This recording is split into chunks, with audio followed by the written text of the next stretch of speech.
Welcome to Off the Binge, your ultimate seasonal anime podcast. Each week, we deliver top recommendations, hot takes, and in-depth reviews of the latest episodes from this season's lineup. Join us as we give you your weekly dose of anime coverage. I really wanted to do the fucking intro in Spanish just for the one time. I'm like, Hispanic Assassin. Now let's do it. Hey, let's do it, all of us, and then Nate just goes in English. Okay, let's do it. Crash. You have. Let's do it. You Crash, have. go. Wait, no. You have 14 seconds to think about it. Oh, how the fuck? Bienvenidos a todos a la Off the Binge Podcast. Yo soy Crash, a.k.a. el asesino hispano, y nosotros estamos aquí para explicar todos los anime que nosotros estamos mirando este season. Soy aquí con mis amigos, el primero y mi mejor amigo, Legend D Vash.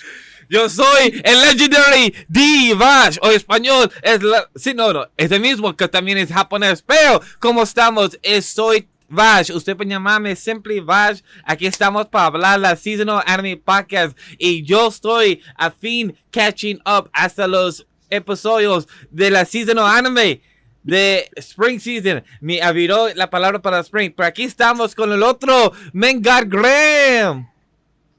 Hola, bienvenidos mis amigos. Estoy aquí para discutir lo anime que está viendo este season, y por eso nosotros vamos a hacer un bien día hoy, ¿verdad? Porque nosotros tienen muchas cosas que deben hablar, porque todos los anime, algunas personas digan que es un día que, todos los anime no estoy la más mejor que pueden hacer, pero hay algunas que están muy bien, por eso, vas a hablar pero necesitan decir hello, bienvenido a mi amigo que está muerto la semana, la otra semana está muerto, pero hoy está aquí otra vez. Es mi amigo Memory. What's up, guys? I'm Like, from the dead. He like, how do I transition this to myself? They went all Spanish. I'm like, yo, guys. I'm back from the dead. Yeah, that was something. But no, I'm back from Texas. This week has been brutal. I'm not gonna lie, trying to catch up to all these anime and all that. It's been brutal. Like 2 weeks worth of anime, a lot of episodes. But I'm just gonna sit here and say right now, I'm not caught up to everything, but I'm about caught up to everything. Like a couple episodes behind. I feel like given the circumstances, I did a pretty good job trying to watch as much shit. Like I never want to fall that far behind again. But I will hope not. I will hope not. Es difícil. There'll be another vacation at some point, and it'll happen again. But whatever. Mire, todo el mundo. Lo que será. Es posible que en el final de ese año, Nathaniel MemoryNK va a ser un poco español para hablar con nosotros en el programa de Optimus, porque nosotros, Neko, Mengar Grem y también Crash, el Hispanic Assassin, todos nosotros hablamos español. Yo sé que MemoryNK va también a saber un poco y eso. Y ustedes también quieren escuchar un podcast completo en español, avisa a nosotros. I know what you just said. You talked about how in the previous podcast you said I was dead. No. No. He said if you guys want to watch he said if you want to watch a podcast entirely in Spanish, let us know and we'll teach Nate how to speak Spanish. Okay. And by the end of the year, he will know some Spanish to talk to us. You'll know some Spanish. Yeah. Because all of us speak Spanish except for you. So yeah, we have some hope in that. Pero yo quiero decir ahora mismo que disculpo que el mejor amiga de nosotros, Neko, no puede estar aquí. Ella otra vez se mató con Trokun, no va a estar aquí esa semana. Disculpo ¿Otra por vez? ella. Usted sigue matando a las personas. Usted gusta matar como Death Note. Con nosotros y bueno, Yeah. no le gusta Off the Binge, pero This week was mid as fuck. This week was mid. It was. We gotta keep it moving. It was. All right, guys. Yo, chat. In all seriousness, hello, boys. As my co-host said, our girl Neko is not here this week. She died. She got hit by Truck-kun. And then, of course, if you guys, in case you didn't know Spanish, what our boy the Legend D Vash said is that You got to stop killing off our co-hosts with the Death Note like this. But you know what? Hey, we're here. We're here for Like Russian roulette. Like who's gonna be here? Who's not gonna be here week by week? Yeah. Yo, but like I said, No. there's a great benefit of having 5 co-hosts. We lose one down, we get resurrected. We trade off in. We give the baton. Just like in the episode 2 or 3 was it? In Aharen-san. We pass a baton so that everyone makes it to the finish line together, one way or another. Love that. Amen to that. Love that. But Anyway, I just want you guys to know this is our go-to anime seasonal podcast where we dive into the best, the worst, and the hidden gems of every season. We're going to transition now to our binge chillin section where we talk about the stuff that we binged this passing week. Now I know for myself, and I'm gonna take the liberty to speak for my co-host Nate here, but I don't think either of us I'm watched watching anything else, bro. I could not like. I've been binging the seasonal anime, trying to catch up. no lie, me, bro. I feel that so hard. But look, I guess I can say that I've been rewatching a little bit of Vinland Saga with a friend who has never seen it. Me, Neko, and another friend have been watching Vinland Saga with someone who's never seen it. And the first I've also opening is been amazing. watching- I love all 4 openings. Oh, let's and not get on this discussion. We don't want to start this argument because We don't? Me and Memory have. Ah. a I pretty haven't good heard. argument I haven't going. heard opening 3 and 4. I love opening 1 and 2. Opening 2 is They're great, amazing they're great. for the metal. Well, they're all metal, but number 2, it's the kind of the worst one. But you know, we'll get down to that. Maybe one day, if you guys vote on it, we could do a little mini stream where we look at all the OPs, and then argue to our heart's content about what's the best OP. Because me and Nate don't see eye to eye on that. Anyway, say I've been binging a couple of things with some friends, but not anything new, so nothing I got to talk about. What about you, Crash? Vash? Crash, go Vash, you wanna first. Go first, I'll go last. Go, Crash, go You wanna ahead. go first? No. Alright, You know what? alright. Check. It gives me time to continue eating my banana pudding ice cream. That's all I'm gonna say. It's good ice cream. I feel like a little kid at heart. That's all. Crash, bro, go talk to I us. want it. I'm so jealous. It's I need just you to know busting. that. Just banana pudding with some white chocolate, like syrup on top. It's just busting right now. I feel like a little kid. Well, I would bust. But Crash, Hey, yo. talk to us about busting. He's been busting. Look at his background. He knows all about busting. Hey, the Hispanic Gooner, claims to still not go away. I'm still being, shown upon in this name. But anyways, I will just say real quick, I have started a new anime. It's one of the seasonal animes I started. Shout out to my co-host for putting me on. I have had it on my list, keep an eye for a very long time. I usually never not want to start something in like so late, but I've seen too many clips and I'm like, you know what, I gotta give it a chance. And Food for the Soul. I will just have to say, Gremlin was 100% right. I don't know what the fuck my other co-host talking about. That shit is cooking. No joke aside. I don't plan to watch the other bullshit one. Mono. One more letter that you're adding. Why are you adding more letters that don't exist? It's called mono. Let me talk about. What do you mean? He called Aharen-san Ari-san for like a month. Okay, are you really surprised? No, I'm not. I'm liking it. I can't wait to. I'm not up to date. I will talk more about it on the next podcast because I'm only a couple episodes in.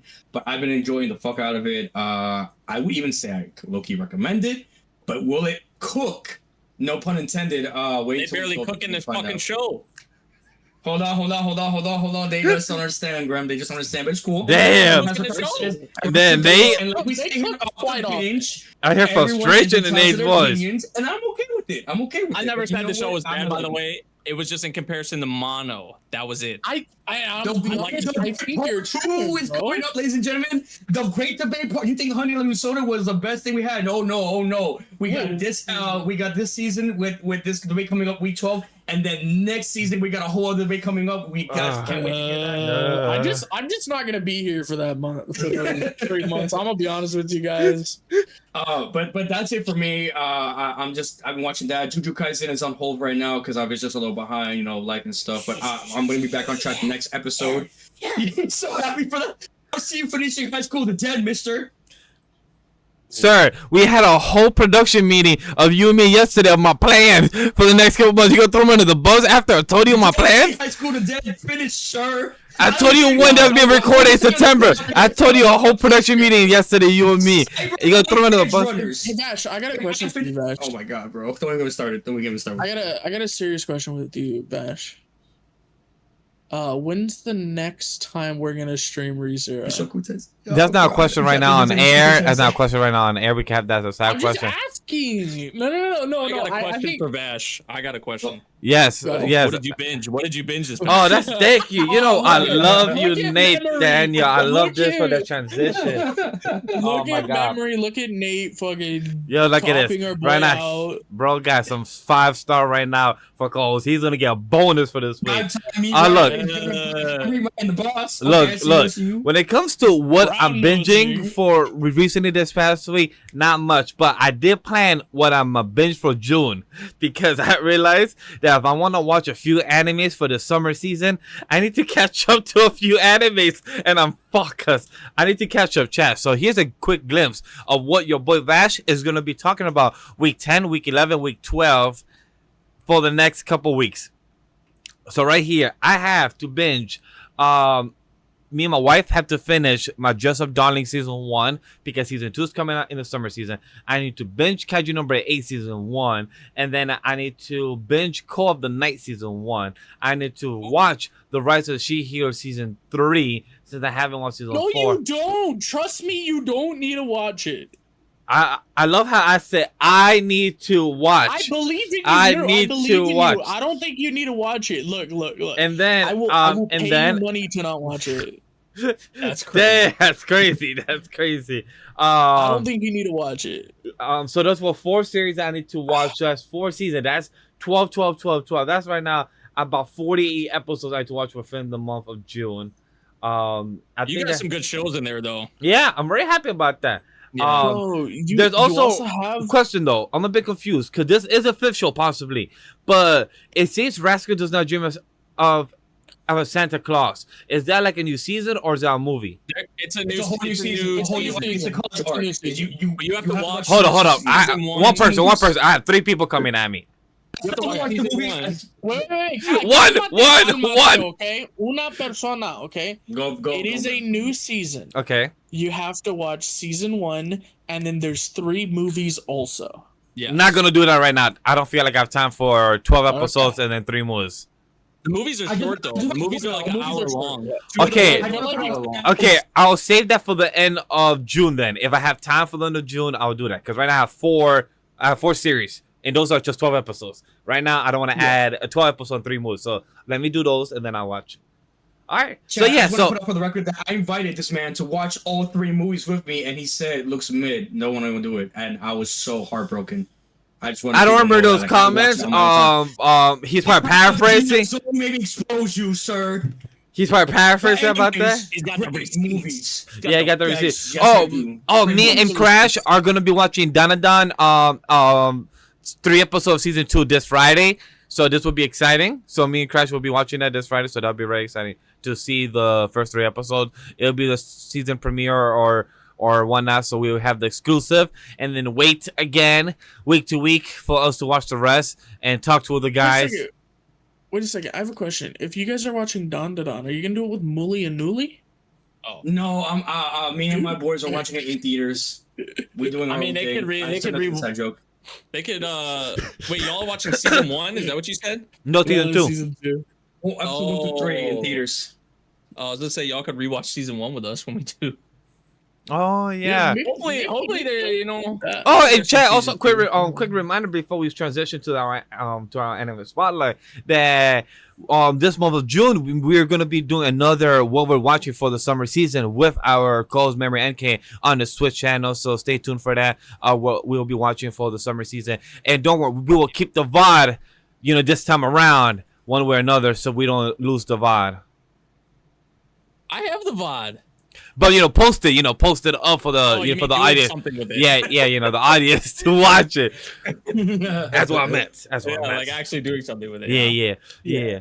But other than that's what I'm planning to watch. So stay tuned. I don't know which one I'm gonna jump into, but I'm gonna be watching one of those for this week coming up, either try to convince my wife to watch My Dress Up Darling or do Kaiju number 8, since I read the series but I haven't watched it, so I really want to watch that. And who knows, I might react to it and just post it as a quick VOD on the channel. So who knows? So stay tuned for that. You should do Dress Up Darling. It's really good. Yes, Copy. you fucking should. You promised you were gonna finish it. Yeah, I talked to wife it. Hey, the Church of Marin, as one of our friends used to say when he started the church service, our boy Sun Wukong, he used to start church because he praised it as the Church of Marin every what day was it? It was like Thursday. I don't know. Every week he opened service for the Church of Marin. So you gotta come become one of the high priests with us. copy. I will definitely Yes, check it out and sir. come back to it. So those are 4 series I will be checking out, chat. So what we got next? Oh yeah, Neko's not here, so we got Final Spotlight. She's dead. You like Yeah, every What I've been hearing from Neko, I'm gonna clue y'all into all of Neko stuff. Neko's been binging this thing called Sleep this week, so that's a thing. Oh, heard of it. Oh. Yeah, she's been binging. She said it's getting really good recently. She said it's got her in a stranglehold. Yeah. It's a lot of seasons, I assume. A lot of seasons to go through. It's actually like she said if she wanted to watch all of it, it would be like a third of her entire life. That's crazy. I see. Yeah. Wow. Yeah, Wish her the best of luck. I hope she finishes all of it. I heard Longer the next One book Piece? is called Nap. Like the next book, like the next season is called Nap. True.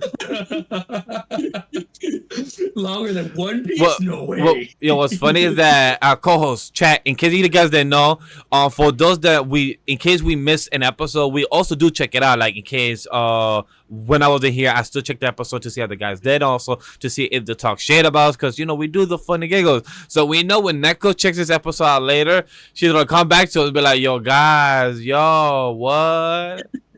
She watches every podcast. So Yeah, if still. y'all are ever on the premiere, if you guys look She's at there. that, She's there. She is there every single time. So it's fun. But you know what else is fun? We're here for our anime spotlight to talk about series that we're talking about weekly and watching it, and we give you honorable mention for the segment as drama, Isekai / fantasy. We got rom-coms, Shounen series that count as action. So we always start off with our drama series. So what honorable mention can we give first? Short 2-minute synopsis of what the series was, good, bad, or about. Crash, go first. Oh, Grem and MemoryNK, talk to us. Yes. Sorry to interrupt you, my boy Crash, but I got to Go talk ahead. about your Forma. Your Forma was actually a really good episode this week. Wow, I'm shocked. I'm Yeah. impressed. Jason Voorhees showed up with a chainsaw and it went wild. For a Yeah, that second, I was- thought you said like Jason Bourne. No, Jason Voorhees. You know? I'm like, Jason Bourne was in Yeah. this? I'm like, the fuck, damn, they made a copy of him? I mean, Nah, yeah, I agree with Grem. Like this was for your Forma, it was probably one of, if not the best episode in the series. I don't know if that really says a whole lot, but Yeah.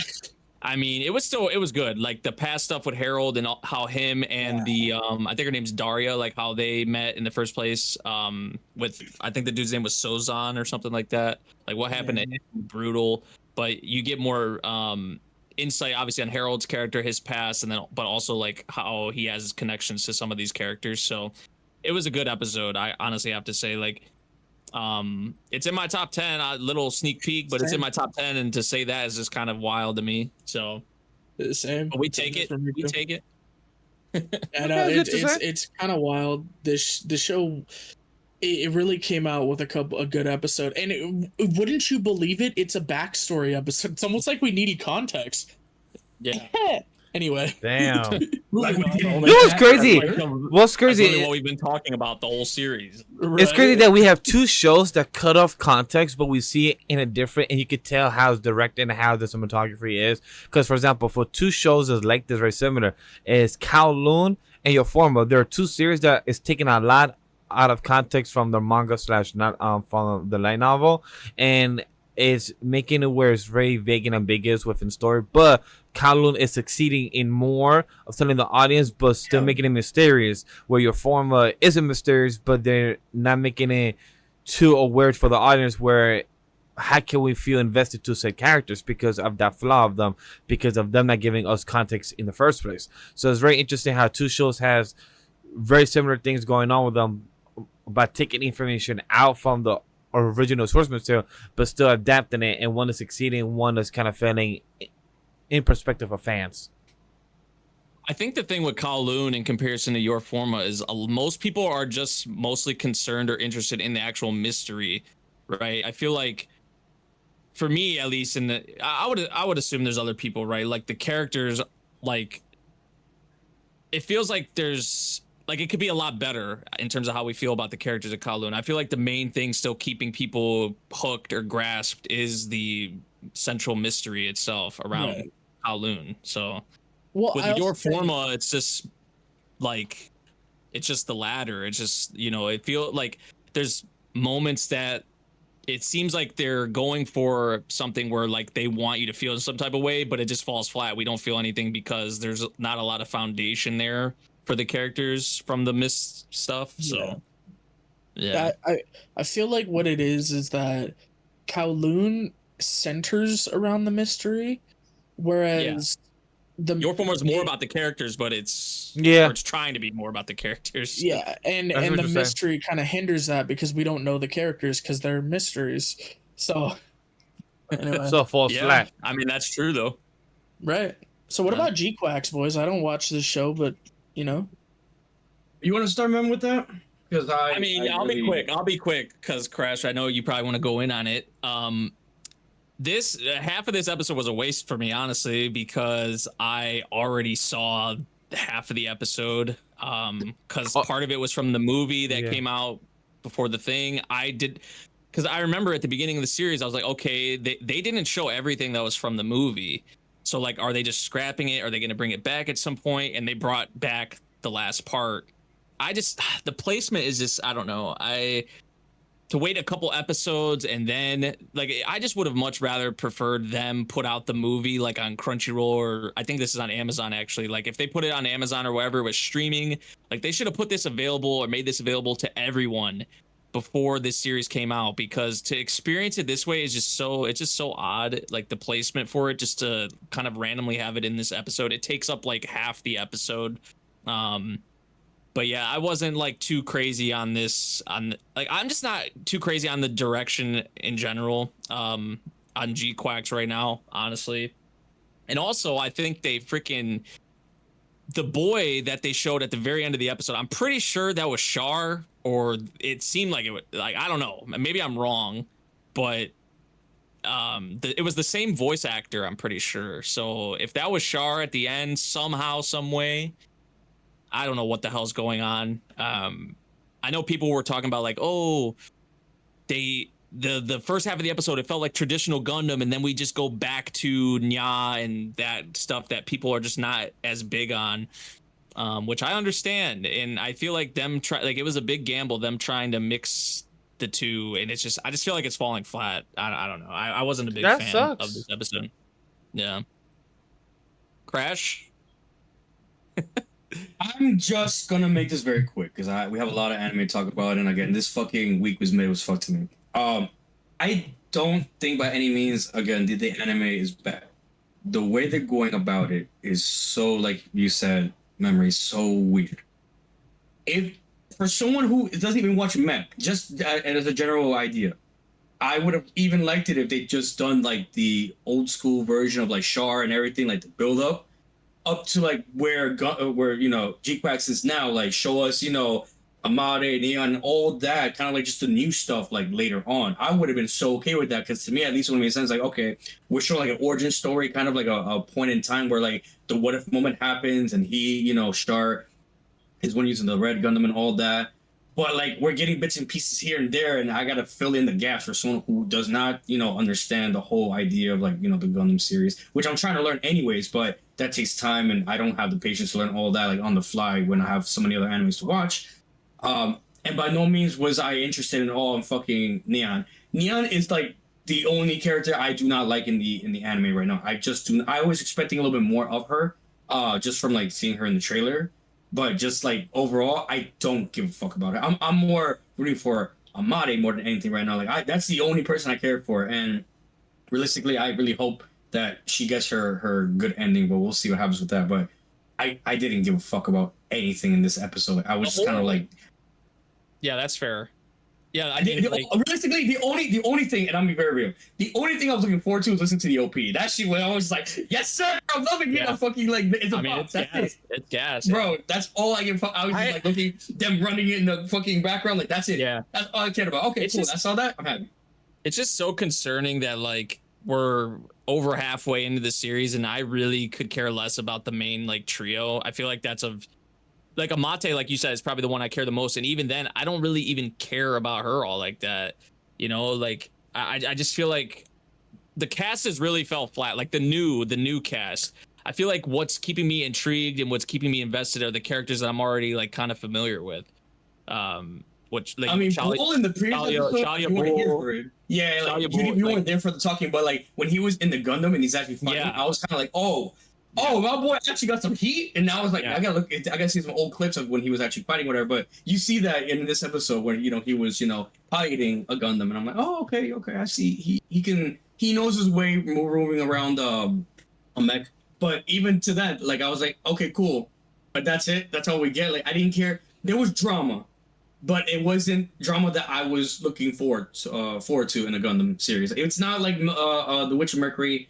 And I guess for you, Memory, I don't know if it's like other Gundam animes was more like serious, or it's kind of like at a point where you're kind of like, I just didn't feel that way at all. And I'm not feeling that way in general. I'm like, at least not in the recent episodes that's come out, honestly. Not even the one where like, the Red Gundam and Shiunji disappeared. I didn't even give a fuck. I was kind of like, oh, he disappeared. What happened to him? That was it. Like, I want an anime to make me feel enticed, and I'm not getting that with this. I think it's fell flat. It fell flat on a lot of the plot points, and a lot of it feels like it's moving like pretty fast too, and it's not really, which this series is apparently only going to be one core, so it's just concerning to me the whole time. I mean, I'm not surprised because it's a what if kind of scenario. We got to take to like at the end of the day, however it ends, it's not canon. That's how I see it, and even to me, it's kind of like, okay, I saw it. That's the best.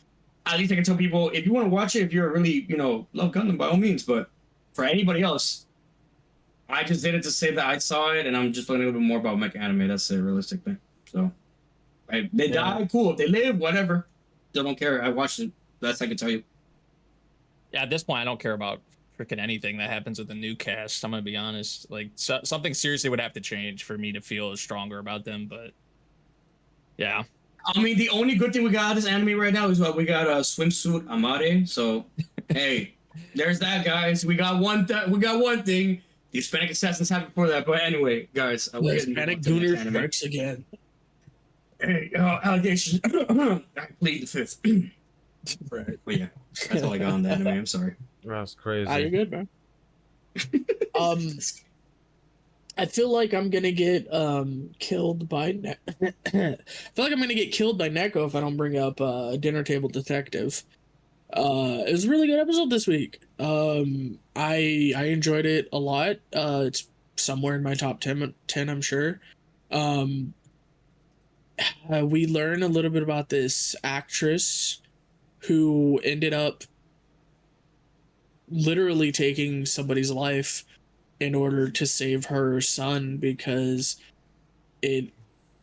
she didn't want her son to face any type of allegations when he's finally stepping into the limelight and getting his 15 minutes of fame. So she kind of steps in to stop it, and then takes out a very nosy investigator that's getting a little too big for his britches.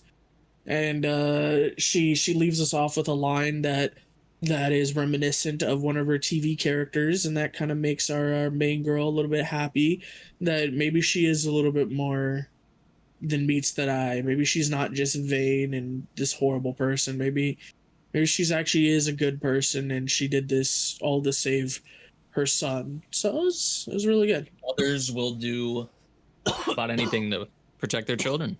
Yeah. Yep. So apparently, I did catch up to Dinner to Protect to episode 7. So like on all my series, I'm like 7 on like Yeah, I like, for example, we're on week 9. I'm on week 7 on all my series, so I'm very happy that I've caught up from a few of them that was on the week 2, and I'm like, fuck, I gotta catch up. So it felt good to do that. Good show still. The comedy is still there, so I'm very happy about that for the dinner table. I still laugh when Crash compares this show to the other detective anime from previous season, which to me I don't see. Yeah, I'm like, I don't see the comparison. No, I'm saying it's nothing like. I mean, anyone can quote me if I did say that. I'm saying it's nothing like that. I'd probably say like it's funny to say it's like has the same name, but it's nothing like this past episode.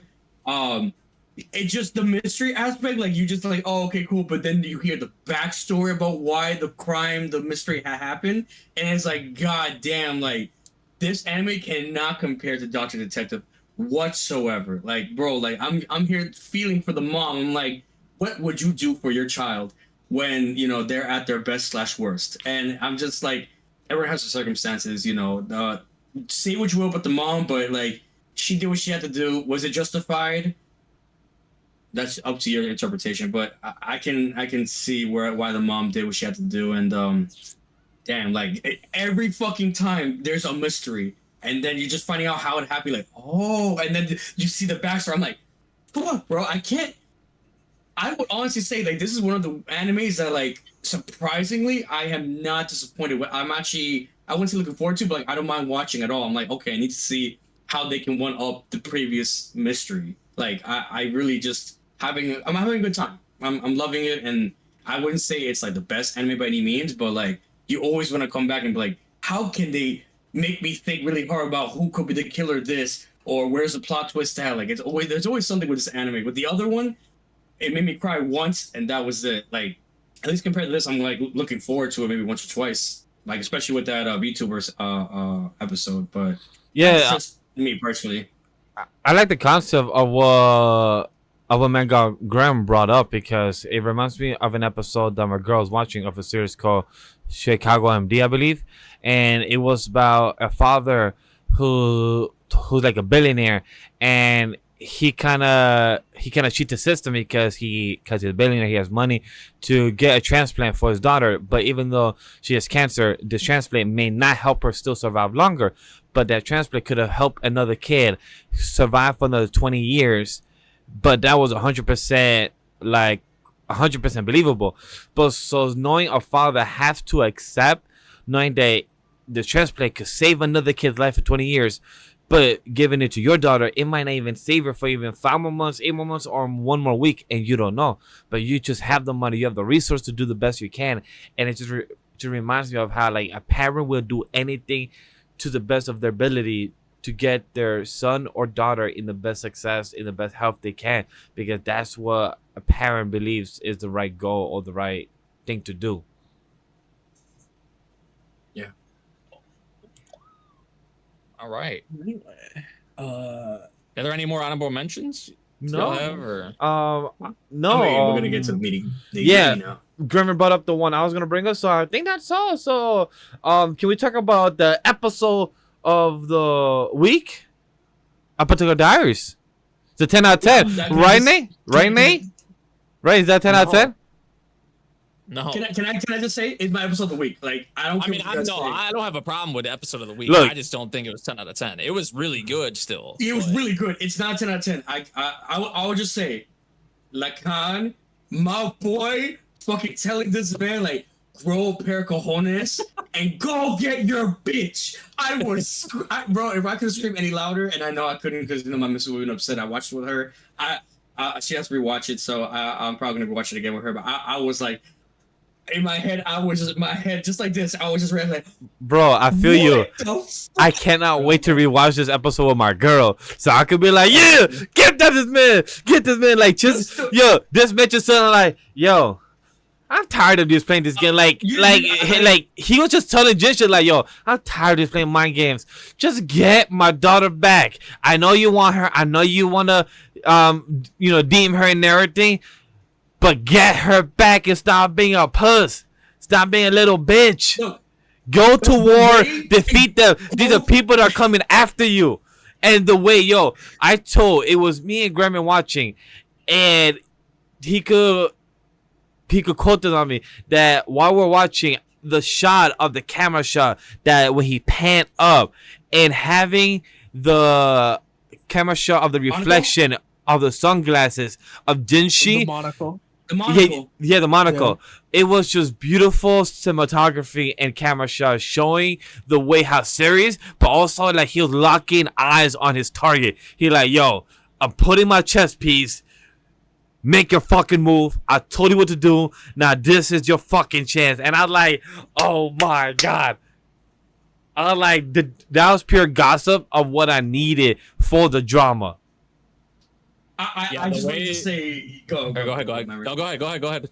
I was just gonna say, like, just that scene where actually, like, Mao Mao's adopted father walks in, his uncle, Lacan's uncle, is like, oh, like the whole family's there, and he's like, nah, you gotta say it with respect. And this man got on his fucking knees. He's like, yes, my prince, go out there and get. I was like, bro, not even my initiates do that shit for me, bro. Like, God, you know. You have a father who was like, please be a goddamn leader and do what needs to be done. And I got your back, homie. That's some G shit right there too. That's why I'm like, okay, Apothecary is fucking cooking. This is what the fuck I've been missing out on. I'm so glad Grem told me to fucking wait. Cause bro, shit is cooking. I can't wait for the next episode. We're gonna go to war, low key. I'm calling her Ohag. I don't remember her name. I'm sorry, guys. I know you guys are gonna say her name correctly, but I'm calling her Ohag because I picture Ohag the way she bitch slapped her daughter, bro. That shit twice, not once, but twice. And then we see the plot twist that. Hey, we don't claim that one. That one's not her daughter. We don't claim that one. You're right. Yeah, that's true. That's true. But wait. Right before we get into the old hag and everything like that, I want to add to what you were talking about, Crash. The way when he went, bent down on his knees and everything. The way the camera shot, like, I knew you were gonna say that. I'm like, come on, I was hoping that. I'm sorry. But anyway, it's getting real KOWLOON in here. Resisting. The way his arm and the way they made the sound effect of the whoosh. Like just his arm and showing the dramatic way that he went and showed to the prince, it will show the seriousness. And then his adopted son as well joined. Jinshi just analyzing this and acknowledging it, like, fuck, if he's doing this means he knows more than he is leading on. He's like, fuck, I knew the time will come for me to reveal and do what I need to do. I didn't expect it was so soon. Like, me when I'm talking about it, it's giving me goosebumps and everything. I'm like it was so it was drama that I wonder if this is how it was from back in the day. Just like anything could happen at the moment notice, like you never know a war could happen. It's like, fuck, these people have been playing to have a battle with me for the like past 6-7 months. Shit, if I don't do this now, we might be underhand. Like all these type of things of tactics is like knowledge is power, communication is power in those type of times. And it was just beautiful to see. And the person who you have your belief on, or the person you have faith in or power in, it could turn the tides. Like once Lacan did all that, that's when you know, oh, I will give you my heart and soul, my belief, my right hand, my left nut, if you go save my daughter and fucking defeat these motherfuckers. But Memory, we've been talking enough. I know. Sorry, Graham. I want to pass it to Memory because he don't think it's a 10 out of 10. So I also want to hear his thoughts. So, but like, tell us your thoughts because I know the first 15 minutes you think was trash with the old hag. Oh no, it was not trash. It was not trash, bro. It was not trash. Okay, here's my tell me. Yeah, no, the last like however many minutes it was, 6-7 minutes or something like that. Mm-hmm. Like the way they directed it with Lacan and Jinshi and Lomen, like that stuff was fucking awesome. Like Lahan, like I really love how they handled. I was spoiled on it, mind you, but I still love how the anime. Graham God? Was it him? I mean, come on, who else? Come on, bro. I didn't want to throw him under the bus. I was just gonna leave it at that, but he asked. So. I didn't know. I'm genuinely curious. I'm genuinely curious. You don't understand, guys. When we got that break for the week and I knew it wasn't coming, I was like, nah. That's what that was. I'm for that shit. Oh, I do remember that. I told y'all to stay away. I gave it to Nate only. I was like, I remember. You told me to the fuck away. I was like, okay, bet, peace. No, but it still hit. It still hit. I'm glad. I knew Yeah, I knew it was coming at some point. Apparently, like I think Grem, you thought it was gonna be like 2 episodes ago, because I remember you were watching and you were like, "Oh, like the thing I was looking forward to didn't happen in this," and then it was gonna happen. You thought it was gonna happen in the next episode, and then it didn't. But then it was a whole Mau episode. Yeah, I was like, okay, fine. Like now it's gonna happen. Yeah, Yeah, because the thing It is, was still with really Grem, good how they handled it though. he teased it because once me and him were gonna start the episode, he asked Neko like, "Hey, is this episode that happened?" And I'm like, "Oh." In my head, I'm like, "Is something big gonna happen?" By the end, Graham asked me, "So, what do you think of the episode, Miguel?" I'm like, "Yo, she was 10 out of 10. That shit was fucking gold. That shit was fucking great. She was solid. That shit was amazing." Just straight up, and I'm like, "Yo, like I was lit." I'm like, I love that gaslighting. That shit was fucking like I felt like a telenovela. That day, that's probably why it felt like a telenovela, like. Oh, like the stepmom coming out of nowhere, be like, "Yo, I've been here all along." Sorry, guys, I just went all Spanish in my head. No, but like the last portion of the episode, like yeah, it took it away for sure. Like it was amazing. Like I love how it left off. I love where we're going. Especially like Jinshi now is gonna have to, take action. He's gonna have to actually do something, I guess you would say, as the person in his position. But yeah, like the first like 14, 15 minutes of the episode, like it was good. It was good content. Don't get me wrong. With Lolan and the mother, what's her name again? On the old hag. Shenmei. Oh, hag. Was it yeah. Shenmei? Yeah. Yeah, Shenmei. Screw her. I mean, my God. I feel bad for the boy, the Kyo. I think his name's Kyo. Yeah, his mom is dead. Doing opium is wild to me. Yeah, so hold up. So I'm confused. Is she being like a prostitute? Is that what's happening? Or So you need to understand the son is a prince. Like he's royalty, right, Grimmin? He's not a prince. He's part of the clan? The royal bloodline. He's part of the clan. Yeah. So he is like in there, but he's not. And basically what Shenmei did is she basically got all the people and drugged them and is making them live a life of debauchery against their will. So they're having constant orgies, they're drinking all the time, they're being gluttonous, they're on drugs all the time, and in that room Mao describes that room as like having the scent of a brothel. yeah, Like makes sense. Yeah. Very So- nostalgic, you could say. It kind of Yeah, she had said it that was vibe, even when they gave us a shot of the room, like it kind of gave that Yeah, like vibe. If you've seen the smoke, That's what's beforehand, up. you already know what you're yeah, getting like yourself the into. pink, the pink type of scent, like perfume. That's what it looked like. I thought brothel type of vibe. I just couldn't, kind of Incense. confirm. That's Yeah, what incense. yeah, the incense. Yeah. Yeah, so yeah, the instant. I Yeah, so thought like the that brothel. content, like I liked. Also, like with Mao, like herself realizing that she was kind of like played in a way. Like us, the viewer, like already knew everything and what it was pretty much at this point. But like seeing Mao kind of she was literally like going through like together? what had happened before. Like she was remembering the stuff. Everything kind of added up, and she was like, "Oh, Yo, like, but they planned it like, well. only- They planned it well to actually have Yeah. Shusui play 2 roles of a servant, sneak in and Oh, yeah, out, yeah. and then actually play her as KOWLOON. So like actually play all that correctly. Like no lie, I can't wait to find out who's the actual mastermind. Like if it was Shushmin that actually planned all this for their daughters to to kind of infiltrate. Or if it's Right. someone like a servant that told her the plan and then she fucking executed. But whatever they're planning, I can't wait for us to kind of discuss, have theories, because this was a good executed plan. And Mama was also impressed by this, but also kind of scared. I'm like, shit, they've been doing all this. What else do they have planned? So it was good. I mean, Also- anyone who's in the vicinity of Shenmei, like I'm fucking nervous for her. Like Yeah. honestly, like especially like Mao being there, like I'm nervous as hell. Like she's the main character, she's gonna be fine. But how who can she knows? get out? Like, how can she survive? Like that's the big could question. be, depending on what happens, there could be long lasting effects. Like, Yes. further on down the series, like it could be physically, mentally. It could be who knows, right? With it could not even be involving Mao. It could be someone else. Something happens to Lolan, something happens to Sure, like something happens to one of the other characters, right? Like Kyo, I mean, I don't know, like You wouldn't tell us, right, Grandma? You wouldn't spoil us like that, right? You would let us watch to the very end and see how we fucking react to that. So, all right. So if we're gonna talk about because Also, I know he might not there's respond to a- that. Oh, he is. Oh, he is.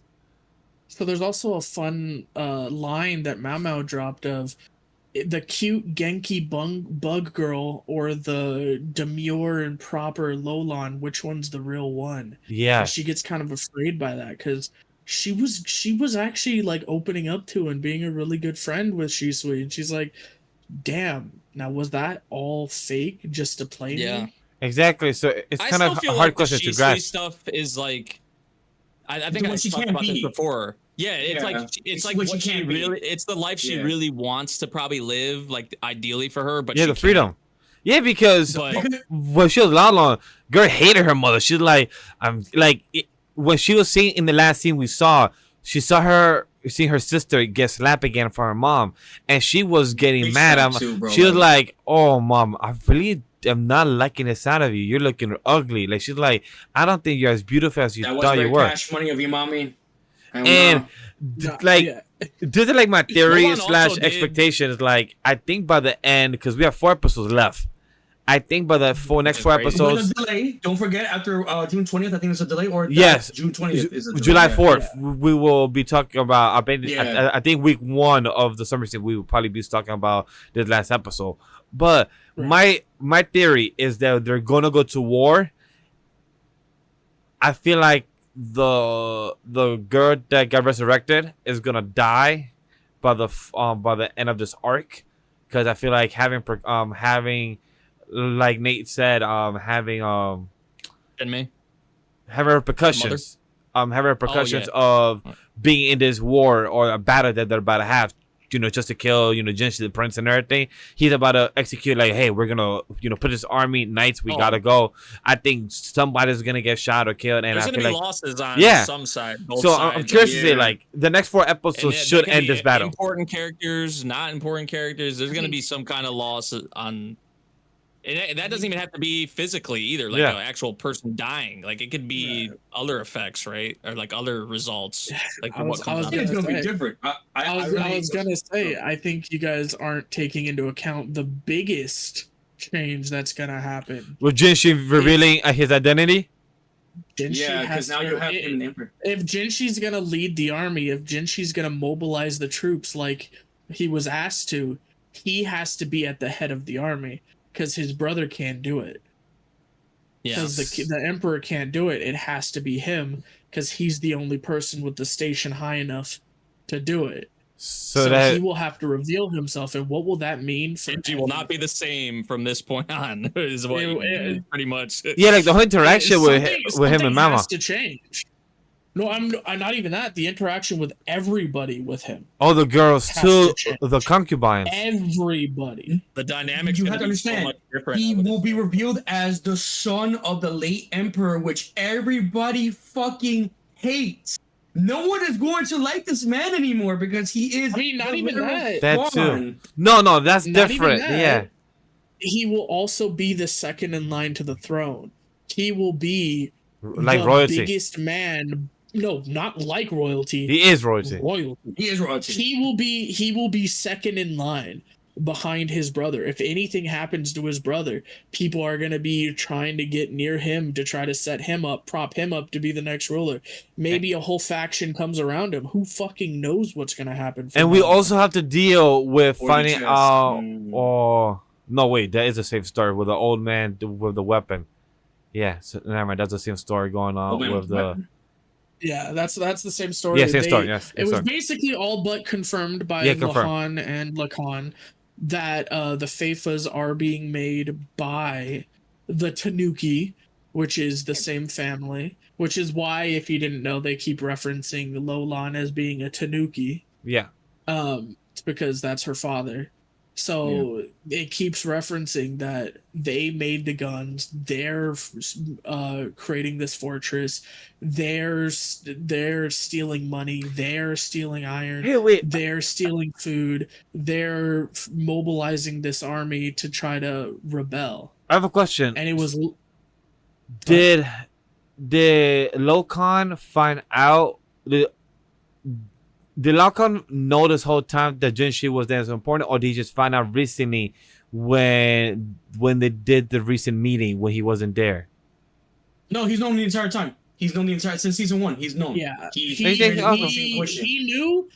knew since when Jinshi carried Mao Mao out. Yeah, from the When assassination Jinshi attempt. from the Oh, assassination really? attempt. Where her Yeah, leg he's was known all since fucked then up, and because he knew. nobody, no eunuch would go out of their way to go save a servant girl like that. You also got to understand how Lacan sees the world. He doesn't see As his people's pieces, faces, right? He sees yeah. his pieces. And that day when he saw, because context clues are important here. Yes. The only people who could perform the specific rite that was being done in that room Yes. is by the imperial family, by the emperor himself or somebody in the imperial family. So Lacan, through his eyes, I think he saw it as a promoted bishop or something, which is like one of the highest pieces in all of shogi. So he looked at it and went, "Oh fuck, that's a wait." So that if you ever want to go back and look at that scene, you see his face. Yeah, his eyes wide actually. Like, yeah, he was like, "Wait." I recall. I remember. No. It's starting to come back from that scene. So if anything, I could check it out just to get the exact type of moment. But I do slightly remember. Yeah, you're right. I'm not gonna lie. I'm a little upset that memory didn't think it was all that. Like, I mean, I get it. Like, maybe No, you gotta- But really thing is, liked it. no. But I thing, like, just for don't think example, it's a 10. it's 10 out of 10. don't For think him, as it's a probably whole- 9, or probably probably thinks 8.5 or Yeah. 8.8. Easy like a 9. Wait, Easy like a are 9. you giving it a 9 or giving it an 8 out of 10? No, I'd say a 9. I'd say a 9. Oh, okay, Yeah, I just- okay. Then, Like, then I'm just we're not good, on the we're good. same. I'm not on the same like wavelength. He's just saying it's not 10 a out of 10, perfect 10 out of 10. Yeah, I don't No, think it Yeah, was. which is I'm gonna not say a bad with you. thing. I think it was great. Yeah, yeah. Yeah. I'm not trashing it by any means. Like, there's nothing I really disliked about the episode, honestly. We all in agreement then, Yeah, we're on gentlemen. agreement. Yeah, this was my episode of the week. I have one more to tell them, but we will talk about that one more after this. Because I know Memory and Grem are always excited to watch the show weekly. So talk about it. So good. Oh, and Shirley. There's a lot of really cute moments in this episode. There's a lot of really cool things that happened. I don't know what's going on. The Death Note got to our co-host. Oh no. Apparently. But no, this episode was really good. We got Anne stressing over tests and eventually winning a scholarship to go to college, which is really fun, or to university, which is a lot of fun. But we had some very sweet moments as well in this episode with Marilla and fuck, why am I forgetting his name? Matthew, thank you. With Marilla and Matthew talking about how they wouldn't change anything in the world. Like, they were so happy about the mistake all those years ago in getting Anne instead of getting a boy. They were disappointed at the time, but they felt that it was necessary and it was good. It was really great. And oh my god, the Death Note, it didn't work. He's back. No, but sips tea. also there was a really good line that was I'm paraphrasing because I'm not entirely certain what the line was, but it was something akin to like I regret there's that. I do not regret at all Anne Shirley being here, and I think that she saved us to an extent. I thought that was really good. I thought that's really nice. And Matthew said that he would take Anne Shirley over what 20 or whatever, however many a bunch of men. boys. Yeah, He said, I don't care how many men. I'm taking Anne. I'm taking Anne. So yeah, it was a really nice moment. I can't wait to see if how Gilbert and Anne end up making up, because it has to happen, right? But Well, I mean, it certainly seemed like the end of the episode was a step in the right direction. they had a little nice little He cheered her chat. up. Yeah, he cheered her up after she was crying, and yeah, I feel like I like this episode a lot for like of some of the reasons Gremlin said, like, you know, with her, you know, university, people were cheering her on, the stuff with Marilla, how they were saying that, like, you know, this is one of the best accidents, I think is how they put it, you know, that could have happened or whatever, was her ending up here, that they were like happy that that this happened. But I think for me, what really took the episode away was the ending part with Matthew and which I was like, I'm so nervous about Matthew, dude, because I think we know it's coming. It's just like when at this point, right? When is something tragic gonna happen with him? But yeah, just like some of his dialogue, how we, like Grem mentioned the line where he said, like, you know, he'd take Anne over however many men to, like, because, you know, he was just carrying, I think it was like buckets of water or something like that. It was buckets of something they were carrying, and Anne was helping him, and it was like heavy or whatever. And he's in, I don't know, just that line that he said back out and shit. Yeah, literally still out here while he shouldn't probably be doing what he's doing, but he still is. But no, like even the dialogue, how he was like talking about like, oh, that's my girl, and like look at her, like she, you know, she's going to university, and you know, because in this time it's like for women to, you know, be achieving, I guess, things like this, you know, it's not as common, right? Or it's maybe looked down upon, right? Like women succeed, like it's at this point it's like, oh, women should be in the kitchen, you know, that kind of stuff, right? But Anne's out here, she's going to university, she won the, I forget what the award was called, or the thing that she won or whatever that allowed her to get the scholarship. But just Matthew being super proud of her, some of his dialogue I really liked. It was very heartwarming, and even more so hits because you just think about what inevitably is coming with Matthew at some point. And even like they're teasing like something with Marilla too, because I think Anne said it in one of the scenes. She was like, Marilla, you're not looking so good yourself. I'm just like, oh, come on, man. Like, we already know something's happening with Matthew, or it's going to happen at some point. Like, don't like get like this with me now with Marilla. But it was a good episode. I feel like the beginning part, yeah, maybe not as strong. I still liked, you know, some of the moments though. But like the ending of the episode really took it away from me with like Matthew and Anne and like them walking together and talking and stuff like that. So I do want to say, because I did a quick research while I was talking about this, because it got me interested. Because when you're speaking about during a time of when women started to be more involved, I searched on Google here, and this series says that it was in the 1880s to the 1920s. So that's pretty interesting of a storyline of a timeline, because it was during embedded in the social and historical context of the late Victorian and the early Edwardian Canada in the period of World War One. So that's pretty interesting. Like now I'm kind of interested to see how this anime adapts the story. Like, because from what you guys have always spoken very highly about the series, you know, week to week, and I'm curious to see once we come to week 12, you know, for the tier list. I'm curious to see where you guys gonna rank it, because you know you guys always talk very highly when it comes to this. I think this is gonna be an A or an S at the very least. Oh wow, This is gonna be up there. one of my biggest things, like complaints, I guess, with this series has been like the pacing. Like sometimes it feels like it's like on 4 times freaking speed. Yeah. And then like I read One something, thing is- it was in my, I think I read something in my Discord yesterday or the day before. Someone was saying that like, oh, they're only in the first book. I don't know how big the books are. Oh, they're huge. But They're 4 books. there's like 5 or 6 volumes. Actually, a couple. yeah, there's like 5 or 6 volumes or 5 or 6 books, but we're only in the first book, and it feels like we've been moving at 4 times speed. So maybe it just goes that fast, or the books are just huge, right? I don't know. But Yeah. The books are huge, but I haven't always watched Anne Shirley's adaptations. I know of them, but I just never have always watched them consistently, so I can't really 8 say. books, 8 volumes. Oh, that's wow. that's 4, 6, huh? Yeah. Yeah, Damn, they're books. They're not light novels. These are novels. No. I call them Yeah. volumes, excuse me, but they're books. No. Like these are fucking I'm books. Yeah, I'm clarifying for the audience if they don't know. This is a, I think, a Canadian author. I think. Yes. Yes, it is. Yeah, It is. that part. The novel is made in Canada.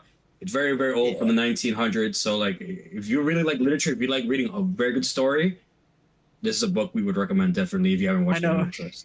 I know Neko would rave about this book. She has seen several of the adaptations. Shout out to our girl Neko. She loves this shit. So there you go. But too bad she fell for the traps and died to a trocoon, so fuck her. Anyway, what's next anime we're watching, guys? She died from exhaustion. She's asleep, bro. Yeah, I that's thought what happens. she was watching the Sleep, the anime, no? Well, that's what I'm saying, right? But you She know got- what? she- You know what you could Anyway. do, be good for, and be a perfect saint, and execute a perfect plan, and catch a dude red-handed, and literally red-handed. expose himself in front of the Here whole we go. everyone, and be In front delusional of as the fuck. king. Be delusional as fuck and tell him like, yo, arrest these buffoons. Listen to me, motherfuckers. Y'all won't leave me. Motherfucker was so dumb to still expect that He's people so would listen. Like he expected people to listen. This guy was delusional as fuck. Like, It was like one of the most I- satisfying. This has to be one of the most satisfying. it was. Honestly, things this of the week. this for was sure, my for sure to see. second episode of episode week. This was like number 2. It was solid. I really enjoyed it of how great it was because it already brought everything together. But you gotta give it props to Mia. This girl has fucking self-control like no fucking tomorrow. Like you knowing that you have to hold your pride, hold your tongue, and you're not really trained for that. But or like know or taught how to do that. You have to teach yourself on the spot to know like, yo, I'm gonna take this prince, I'm gonna take down my own parents. Your own parents. And not even your blood. Finding out that they even lied to you.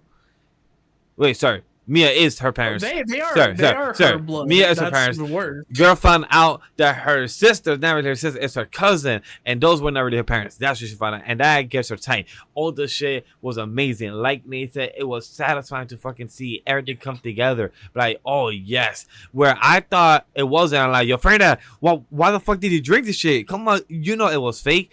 But the way they cut it so fast, and he felt like mad dramatic, I'm like, oh nah. That shit looked mad suspicious, and guess what it was? But the most funniest thing is when the prince turned around and told the butler, "Yo, what the fuck you doing here?" And the whole fucking the father came out nowhere like, "Surprise, motherfucker!" I'm like, "Oh shit!" At the fucking king, you did us could actually pass like a butler, my G. Yeah, that was great.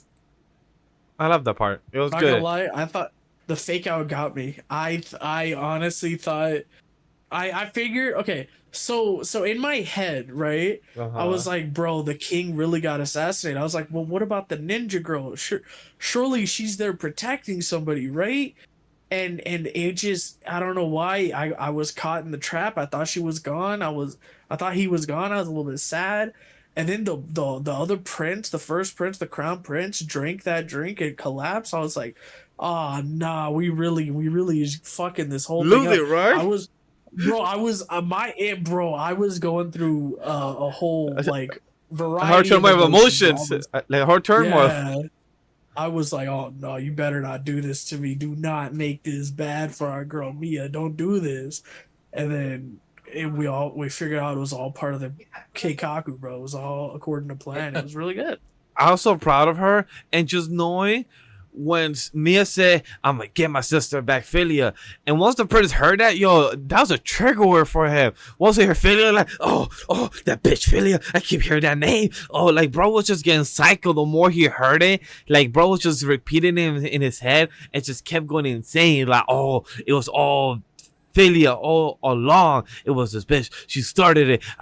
Once he said, once I saw her, I knew she was my enemy. I'm like, how? Yeah, that how? was so. Well, like, what did she do to you? Like, girl just came to your life, and you're like, oh, He's like, I she's knew the it. ops. Girl's the ops. I'm How like, did you know? Bro, How? she existed and was slightly better than you, and you're like, oh hell no. immediately ops. Well, honestly, So happy to see the dude get bagged up. I'm just curious to see what's next now, because now you're executing the plan. It's not all gonna be good. You know something bad's about to happen to the king. All right, cool. You saved the king and I saved the prince. Now watch the demon, come out and still take half the city or some shit. Because in storylines, it's not all good two shoes. We're on episode 9. That means we have 3 episodes left to finish the season. So that must mean by episode 10, the demon's gonna come out. Because we know this demon is in love with the reincarnation of the princess that fucking took him out which is fucking like, I felt like it was some type of Romeo and Juliet story or something going on. Like, I feel like the story gives me like some type of Shakespearean vibe. I don't know if it's me, but it gives me like some type of Shakespearean vibe. Like, I feel like Demon, like, you really fell in love with the girl that took you out, and she's a reincarnation of her, so you want to capture her to make her yours. Like, really? Okay, Demon. Well, Romeo and Juliet. Wait until we get to Our Last Crusade where I give my take on that, but that's in the future. Copy. But anybody else got more thoughts about the series? No? Okay. I don't think so. Mega Graham, to talk go. to us about the Rock Lady Modesty that you got here. He's speechless. I guess Mega tease, Graham, I guess he went away from his PC. Nate, you got any thoughts about this episode? It was really good. It was probably one of the better episodes about in the series, honestly, for this one. Figures, there's no academy stuff going on and all that nonsense. It was literally pretty much the whole episode was just a performance, right? But how they nailed like the performance, a lot of the shots, the camera work was fantastic. It felt like some of the scenes felt very like Guitar Hero, like, you know, when you would like be on a note streak and then you like you would hit the thing and then the whole Like turns blue. Guitar Hero would start sparking and shit. Yeah. Yeah, it was like that. That's the vibe it gave me in a lot of these in a lot of the scenes. It was really cool. Also, they nailed like with the blue hair girl. I think her name's Tina, if I remember correctly. Yeah, like the whole stage fright, like that's some real shit. Like, you know, just the nerves and what goes into that.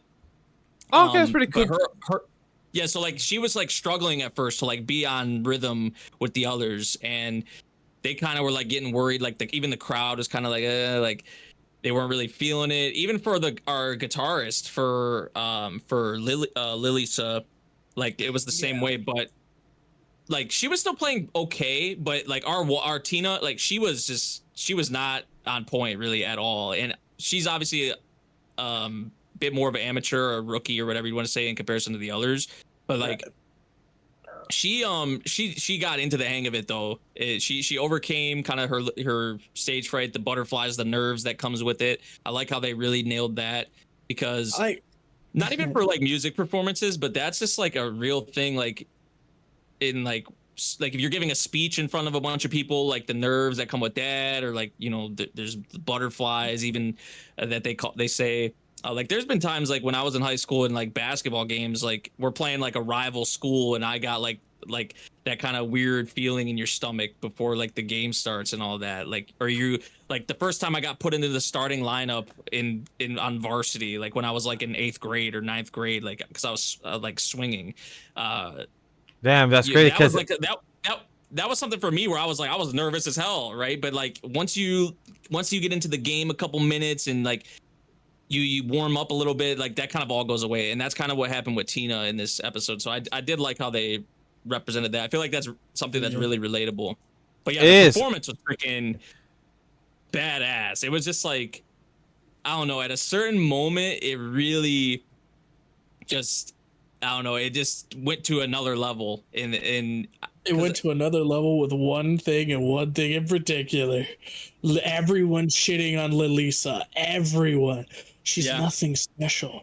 She's not that good. She's nothing special. She was hearing all the noise. Yeah. She's hearing all the noise, and then she goes, fuck it. And we had our drummer. Our drummer pulled in double duty this episode. Our drummer guided Tina to the rhythm. She consistently hit her cymbal over and over and over to guide Tina back to the rhythm.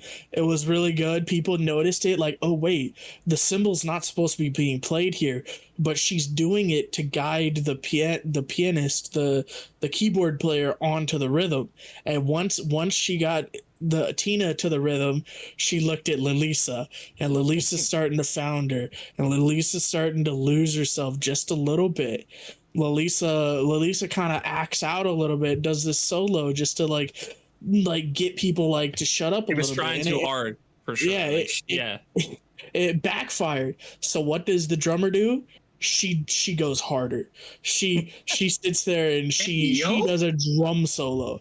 She does a drum solo and the visuals behind it of her in like a dominatrix outfit chaining her up, holding her in like as if she was like in This show is a little freaky, Vash. It's a little freaky. You gotta understand. This show's a little freaky.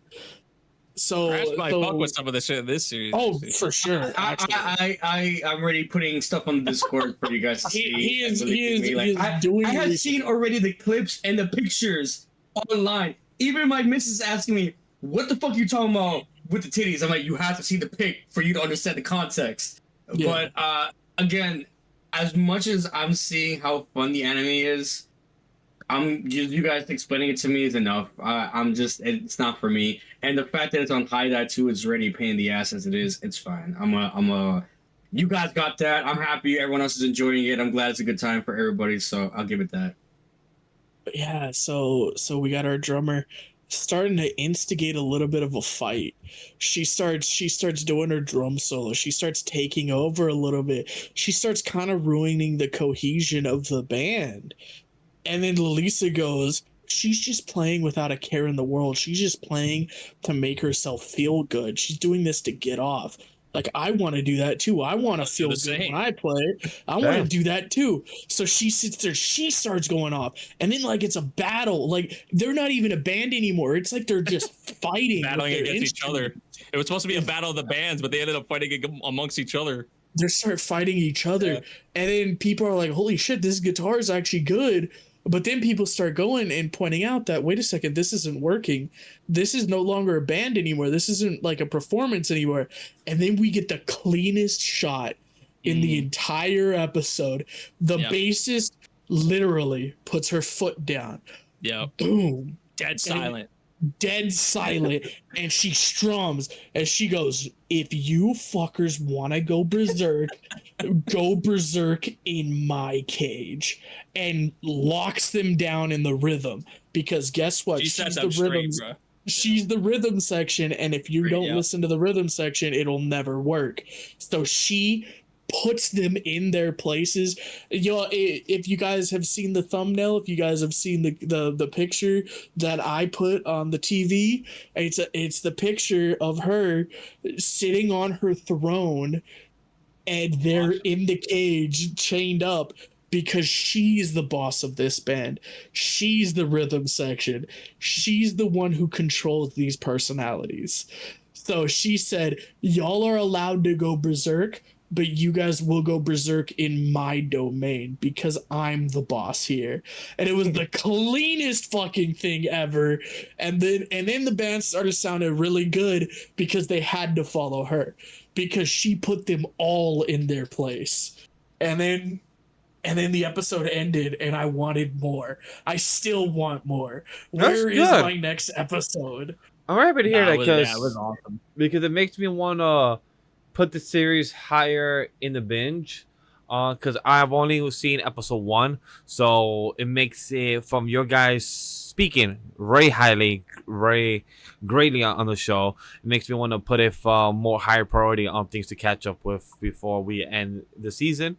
Because one, you guys gave good recommendation on the show, the animation, the music, and the characterization.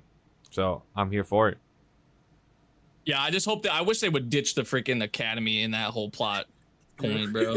It's like, because like this whole episode, none of it, and it was one of the best episodes, if not the best episode so far in the series. I'm just like damn, man. Next episode we'll probably go back to it, but I'm here for it because the last musical series I saw that like this reminds me of Karen Tuesday, unless I saw one more after that. Bro, y'all need to watch Girls Band Cry. Is all I'm gonna say. This is more similar to Girls Band Cry. This one is, I would say. I don't think I've seen Girls Band Cry. Carolyn Tuesday is more tame, which in this one and Girls Band Cry they're a lot like more. It's like more hardcore, I guess you'd say. Yeah, it's a little bit more. It's a little bit more.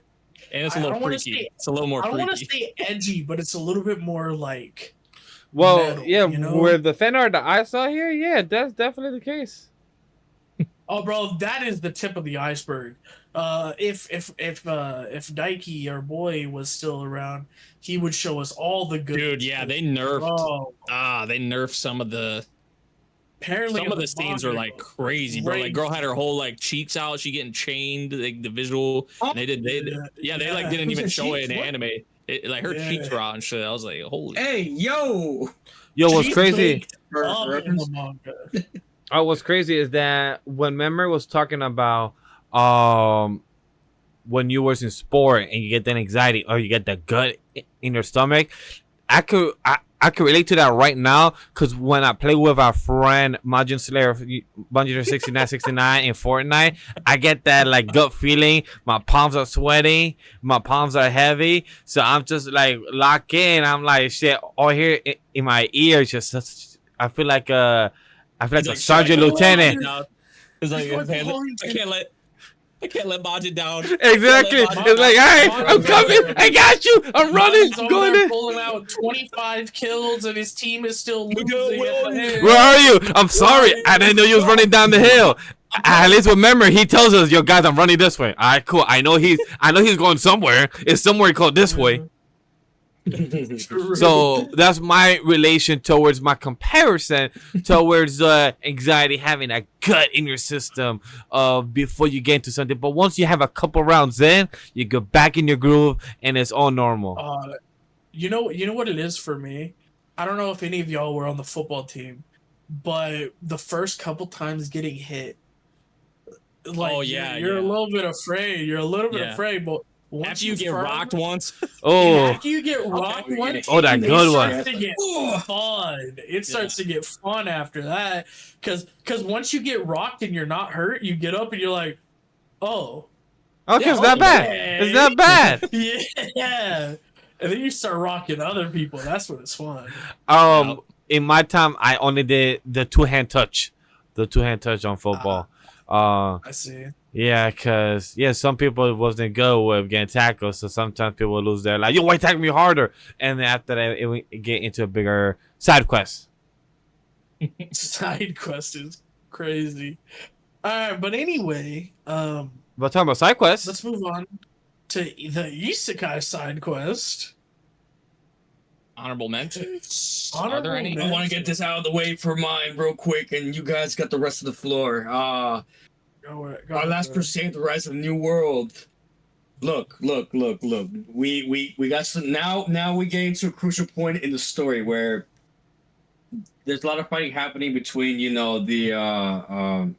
the Empire and, the witches.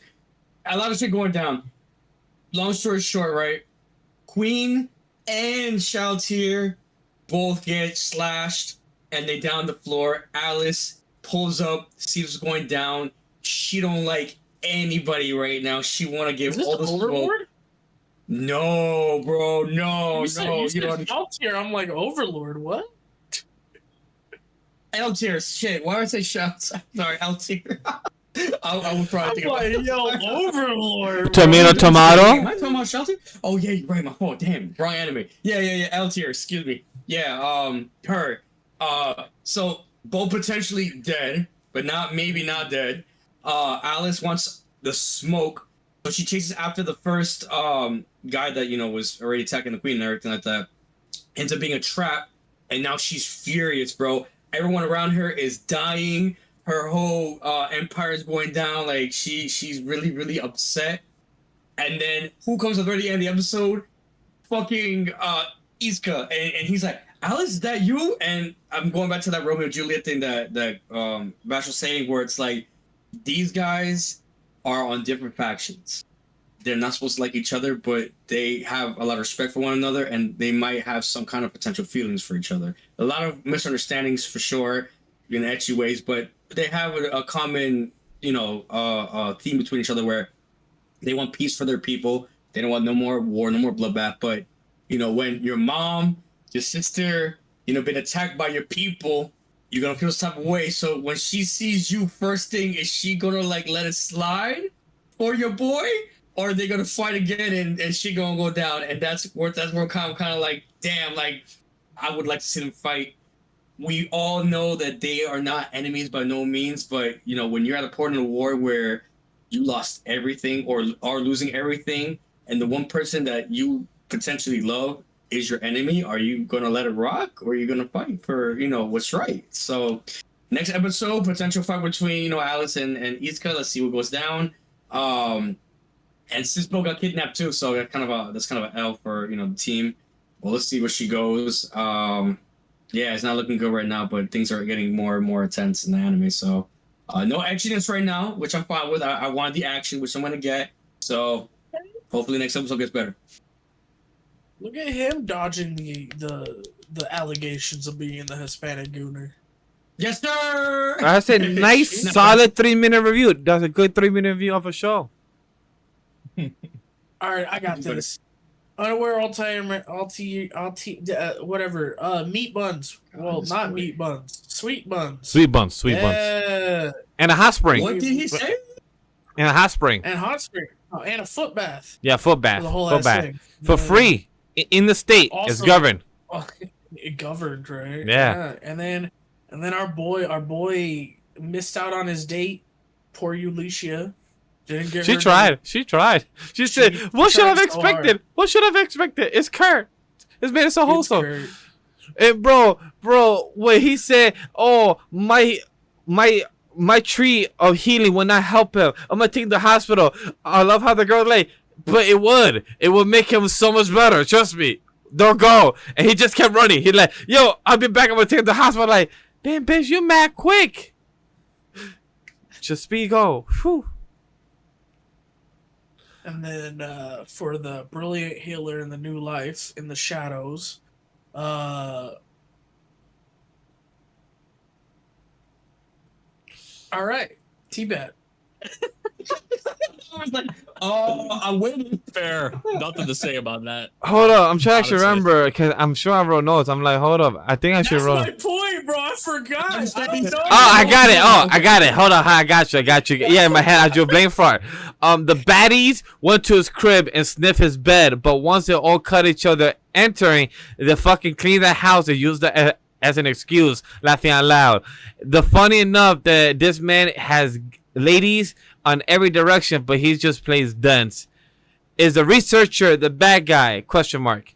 Please don't be this predictable. Please don't be this predictable. These were my notes. I think it's pretty predictable. Anyway, I mean, I could have been with Gremlin on the blank slate there, and I would have been more like. Look, okay, I cool, just hope understand it's you not saying it. because the way he just kept saying you finish this mission, I'll let you know about your mentor, and then the way the camera shot just pan, and the way the camera shot whenever they show a character smirking or smiling or having a non-smile, it fucking means something, my dude. It means something. Yeah.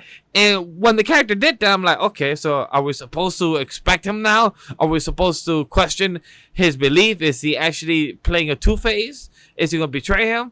So I'm like, okay, I hope that's not the case, because we literally got that in a show I like until the end. It's called The Guild Receptionist. We literally had that ending as the mentor or as the good guy being the bad guy, and he was actually supposed to be a guy that we trusted, and he wasn't. I'm like, fuck this, man. Fuck this bitch, dude, man. Why you gotta be the guy? So hopefully this is not the case of repeat. That's my hope. It would make sense if he is a villain though, because it's Koyasu voicing him. Yes. Yeah, the same dude. He's voicing the guide from the Evil Lord from this season as well, and he voices so many villains. and obviously. he's Dio. Yeah, Dio, of course, the fuck. notorious one. Yeah. Fuck. But he voices so many villains, so it would make sense if this dude is, a villain. Yeah, if that happens, yeah, because he also said the line that, "Oh, I'm also a researcher, not because of my skill set, because I make the medicine." So I'm like, it gives another reason to kind of betray the city or betray the people, because if he got bullied or if he got shunned just because he doesn't have the same power as others, he has more of a knowledge. So maybe that's also something to use as a power, but.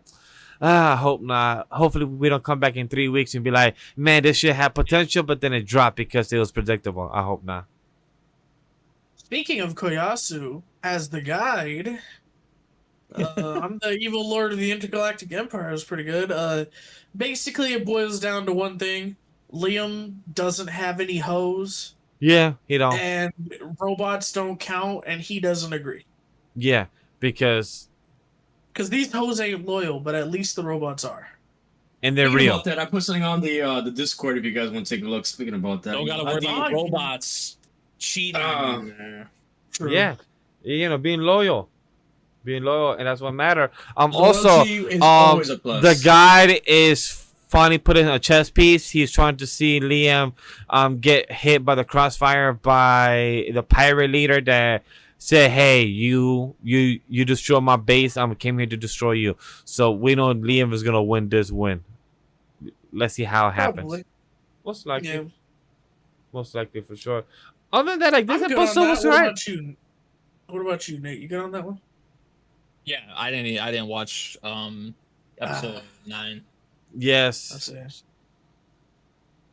Other than We'll be that, back on our shit next week. We promise. No, no, Yeah, oh. next week I'll be If you good. missed this week, I'm telling you guys. No, no, you're missing chat, out, and you're look. not missing out on much. look, chat, it wasn't mid. It's just like this episode was alright. Like even Laura was good. The White Star was good. Like it was good. Average episode of 7 to 8. Hey, like I said, if Crash wants to put $1 in the jar, we can all make that happen. Other I than mean, there's that, always next season. other than that, did anybody watch the beginning after the end, or because I know Memory, you made that as a top priority to watch the slideshow, the slideshow anime, right? I did watch it. Oh, you I did? watch it actually. Yeah, like, Yeah. How was it? yesterday or 2 days ago. It was all right. All right. Any other thoughts on that? If not, we can move on to rom-coms then. So yeah, TBATE. It was real good. Okay. We got Was it real good? Was All right. We got Gray. We got our boy Gray Arthur. We got him teaching people how to sense mana so they can become mages. It's cool. So anyway, romance. I feel bad for Graham. I feel bad for Graham. He was trying to be so positive, like, yeah. I should take it seriously or not. Oh my god. Nah, the whole drama bit with the like, what is the girl's name? What was the girl's name again? Bro, I don't fucking remember, bro. Liz, gone. Liz, How do you Lisa. not know? Cause she sucks. She did, bro, she She's set in the up. book. I'm No, talking but No, I no, think about you need to understand, bro. Are you talking about She's set Tessia? up as like a she's set up as like a love interest now, bro. She doesn't appear after this. Now? She's gone, bro. She out of here. Who is this bitch? I don't know who she is. Oh no, yo, yikes, that's a big jack for me, dog. Yeah, but just like that whole little drama like plot point where like he came in and said that she left, she didn't want to be a burden to you guys, blah blah blah, and then she like came into the room like I don't know, I just didn't care about that whole that whole bit. He I was don't care trying about to the build. girls. He was trying to Character build girl. her confidence, bro, because she thought they just wanted a mage in the family, and it turns out they did love their daughter. Yo, sorry, Love matters. I'm just not a fan of the girl, yeah, but But cops. let's talk about the Rom-coms. girls that we are a fan of, or best boys too.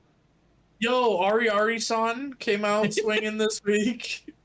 It was wholesome. It was nothing like crazy. We got a little bit of, maybe skin to skin, but not in the way that people wanted it. But it was still a wholesome episode nonetheless. We got to see the mother, and she was very, very fun to, see. Can't wait to see the dad. I know he probably gonna be very like stay away from my daughter kind of situation. But other than that, it was birthday? They share the same birthday. I don't know how the fuck they didn't realize that. That's so like. As a boyfriend girlfriend, you should probably know that, but hey, whatever. And yeah, my boy was the Rizzler this episode. Kept telling her the shit she wants to hear. When you tell your significant other, yo, mommy, you look fire. Can't wait to give you this schlong. All the shit she wants to hear, bro. She was blushing this, face red, that like covering her. Like, oh no, Schlong? That shit was awesome, but it was nothing. What the hell did he special say? I'm episode. gonna give you this schlong. I'm just saying. I didn't say Are you she just said giving it. I'm examples? just saying. Okay, you're just giving examples. All I'm right. just saying. Honestly, bro, if she would say that, bro, 10 out of 10. Give me a main character in one of these rom-coms and say, yo, girl, I'm gonna give you my shalong. Bro, instant 10 out of 10 for me. I'll go on the Hispanic Alright. Gooner side. Just I'll join. man, spitting facts. I'll join the team, bro. No, this Oh, episode shit. was. I actually really enjoyed this episode of Aharen. Like That's good. a lot of nice moments. I I don't know how he got out of that situation where like, you know, she was holding on to him on the bed, right? And he like substituted the doll and he was just standing there acting like a doll. I was like, bro, really? Like, Bro. Roll for stealth. I'm actually happy that they didn't just kind of like go with that and like the mom actually just didn't notice or like, but he kind of just outed himself or whatever, right? He was like, wait, I'm not actually a doll. She was like, I seen you. Like I knew it was you. And Yeah. I was like, mom was. Oh, mom knows. Mom definitely knew. Mom, No, no. actually, I don't know. I Oh, think she she wasn't. Yeah, she wasn't. She thought he said she got another Yeah. life-size doll of him. She was like, "Oh, you got another doll, another like, doll, another one," and then he's like, "Wait, no, I'm actually not." No, I'm not a doll. I am Yeah. the real one. No, but like moments like that where she was like holding on to him, like you know when they were laying in the bed, and then especially at the end of the episode too, like it was really cute. Obviously meeting the mom, like Crash talked about. There were some nice wholesome moments. The birthday stuff, of course. Yeah. I just feel like I feel like we always say the same thing with Aharen. Like it's never like I feel like it's never really like a 10 out of 10 type of deal, but it's always just like kind of solid, right? Like I feel like I always have a nice time with it. And also just seeing like Aharen being more, it feels like she's being more like assertive recently, which I like to see. We know she's like clingy and all that with how she is, but like we have been seeing her be like more assertive, which I like to see. Which to be fair, our boy has been working her up quite a bit. So, but yeah, it was a nice episode. It was a nice episode. No, but he can't do that, Vash, because if he does that, people will see the picture. God. He wants to just expose me. He just wants to see it. Bro, No. I'm telling you. But anyway, No, it's because you're messing up the whole format. Just turn off your camera, bro. You don't gotta do the whole thing, bro. Oh, my phone. yes. Anyway, now Aharen was a good episode. If I'm gonna be honest, it kind of just blended in to Aharen. Like with the week for me, it was kind of one of those ones that like now that y'all are mentioning it, I remember it and I remember I enjoyed it, but it was kind of like not on my mind, in my opinion. Same can be said for Shiunji family, bro. I don't know. Whoa. Slow down, man. We got some Bonry. We got some Bonry here, bro. Hold the fuck on. Hold on. Let me. Oh, stay was here this real the dolls? They made the dolls? Yes, this is the dolls. So we got two kind of arcs real quick. We had the first part, which was pretty much like the aftermath of what happened with Miami, where like after the tennis tournament. So for sure she fell for her DK brother's traps. I'm pretty sure is catching feelings. Like she's now seeing how everybody's falling in love with this guy. So she's finally the last character in this series that fell in love. We don't know she's gonna be the girl that ultimately ends up with him, but like she is now part of the contending race. I wish her the best of luck because I know her ass ain't gonna be the one to get it. It better be the one and only that we all want, Bonry. Because god damn, we got another episode with her, and I was so happy. She was so scared. She said, "I need help. There's nobody around who can help me out." So who the fuck did she ask? She asked her brother Arda, like, "Hey, I need you and I want you. Let's go to school and pick up my shit." They roll for stealth. Go try and sneak into the school. We got a guy, security guard, walking through the thing, whatever. And what's my boy do? He grabs her by the mouth, grabs her by the titties, pulls her The to way the he side. grabbed her was Bro, dastardly, my boy. You didn't have to do all that, and I see you. I know what you was doing, but I'm gonna stay quiet about that. Do you? Even Bonry was like, yo. she teased him about that shit though. She was like, Yeah, she did. yeah, she was like, This man was horny for us. But let me get against that. So we see the security guard walk away, and he's still holding her mad tightly. She's like, "You can let go of me now. We done. Like, there's nobody here." Like, "Oh, my fault." She was blushing mad hard. We know damn well she liked that shit. She got what she need, and then we got a little bit of an origin story as to why she wants to work, in the hospital and all that. So that was cute. yeah. Any Bonry focus we get, like, I feel like it's just gonna elevate the episode a little bit for me. Yeah, like with this series. Also, I'm kind of curious what's going on with Oka because we saw like the score that she got on her test, and at first, like all the classes like, oh, like, you know, she probably got like a really good grade, like she's always like at the top, blah blah blah. But we saw the score that she had, and it was not good. So I'm wondering if it's because of the recent events and what's been happening, or is there maybe something else going on that we haven't saw? I would assume it's from what's been going on, but with Kotono, what's her name? Kotono, I think her name is, and just obviously with the brother and the family and all that. So curious to see what's going on with her. But yeah, like I said, any Bond refocus we get, it's gonna elevate the episode. So I enjoyed it. Nothing too crazy, but it was a okay episode. Nobody else Alright. wants to talk about, you know, Bonry and how awesome it was to see. Okay, cool. No, I guess we're you gonna know go to Witch Watch then. That's another story that they catch up to on weeks 8, so I didn't get to watch week 9 episode. I've seen week 8, so I'll finally cut up. I have a question to ya. How y'all feel about this ABC or AB storyline each episode, like this 3 parts and everything? Because at times I feel like it's too short, at times I feel like it's too long. Because audience chat crashed an interesting comment off air when he said that he doesn't know why he watches the series, but that he enjoys the comedy a lot and he likes the series, but then he at the same time he doesn't like it. So it gets very confusing. Do I agree with him? No, but I see where he's coming from, because where I'm watching the series is more that I'm interested to see the continuation of the mischievous parts where they could get into with magic and how the relationship could continue to flourish of Nico and Moy. But then I like the comedy, but I just don't like how sometimes the episode be split with 3 different story or 2, because sometimes it feels it's too short or not. Yeah, I think I didn't watch the newest episode. I still gotta catch up. But from what you're saying, I think maybe for Crash, I think he was expecting more, maybe in terms of like the romance aspect. Because I feel like it's been kind of like it's there, but obviously it's not at the forefront right now, right? It's primarily right now it's comedic, you know, very comedic. Overall it's just a comedy, right? But like I feel like that's been at the forefront. I feel like maybe further on that, you know, we get into the series is when maybe more of the romance kind of comes into play and they build that up more. Or it could just be a slow burn kind of thing over time while the comedy is still at the forefront. Either way, I've been enjoying the series. I like I said, I still need to watch the newest episode, but what's going on, bro?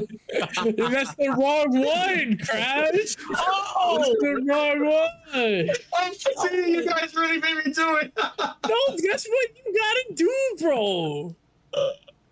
That's the little goodie. That's a little goodie y'all get for the that's portion for the. That's all you guys get. You gotta tease. If you want to do that, then turn both eyes off. That's all you gotta do. No. Yes, like that. No, like that. Yeah. There you No, go. turn both off, and that's what you're supposed to leave it as, just black screen.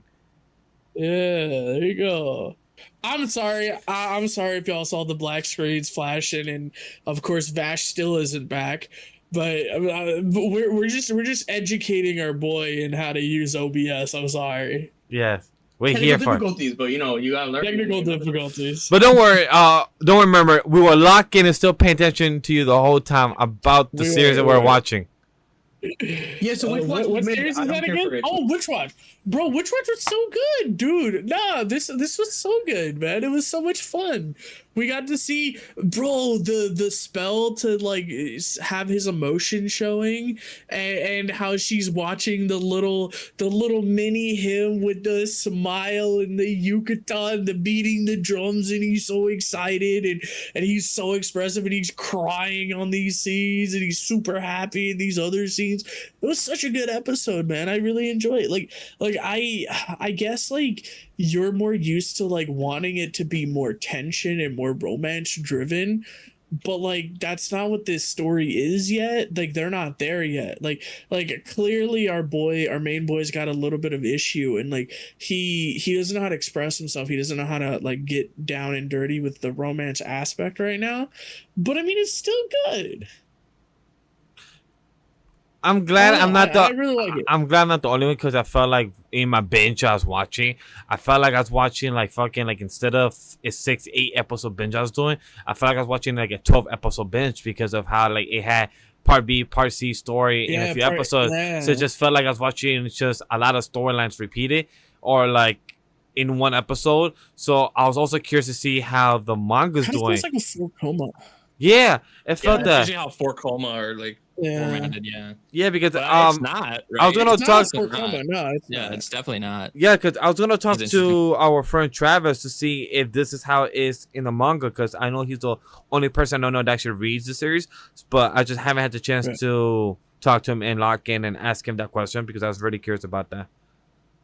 I think for a lot of people, like with the way the series is formatted, like it can kind of be a little jarring or kind of like take people out of it because like you could be really into one portion or one section of the episode and then it could be like a totally different shift or a totally different feeling or a totally different vibe in another part of the episode, right? So I feel like that's something that a lot of people maybe are not like a fan of, which I understand that like series that are similar to this in terms of that aspect and like 4 coma, like I've watched some where like there's parts where like half the episode will be like comedic, you're laughing your ass off, and then the second half of the episode is like a plot point where it's just like depressing as hell and you're just like, what the hell was I watching in the first half? But that's just how some of them go sometimes. So but it does have that 4 coma kind of feel. It feels like it. It's not though. I really like it. I don't know. I kind of understand, Crash. Like maybe you feel like everything's too disconnected. Maybe like you feel like the story's not like cohesive enough. But I like it. I don't know. I mean, a lot of like the thing with the anime is a lot of people are like comparing it to Gintama in terms of the comedy, and I get like there's also a little bit of romance to that too.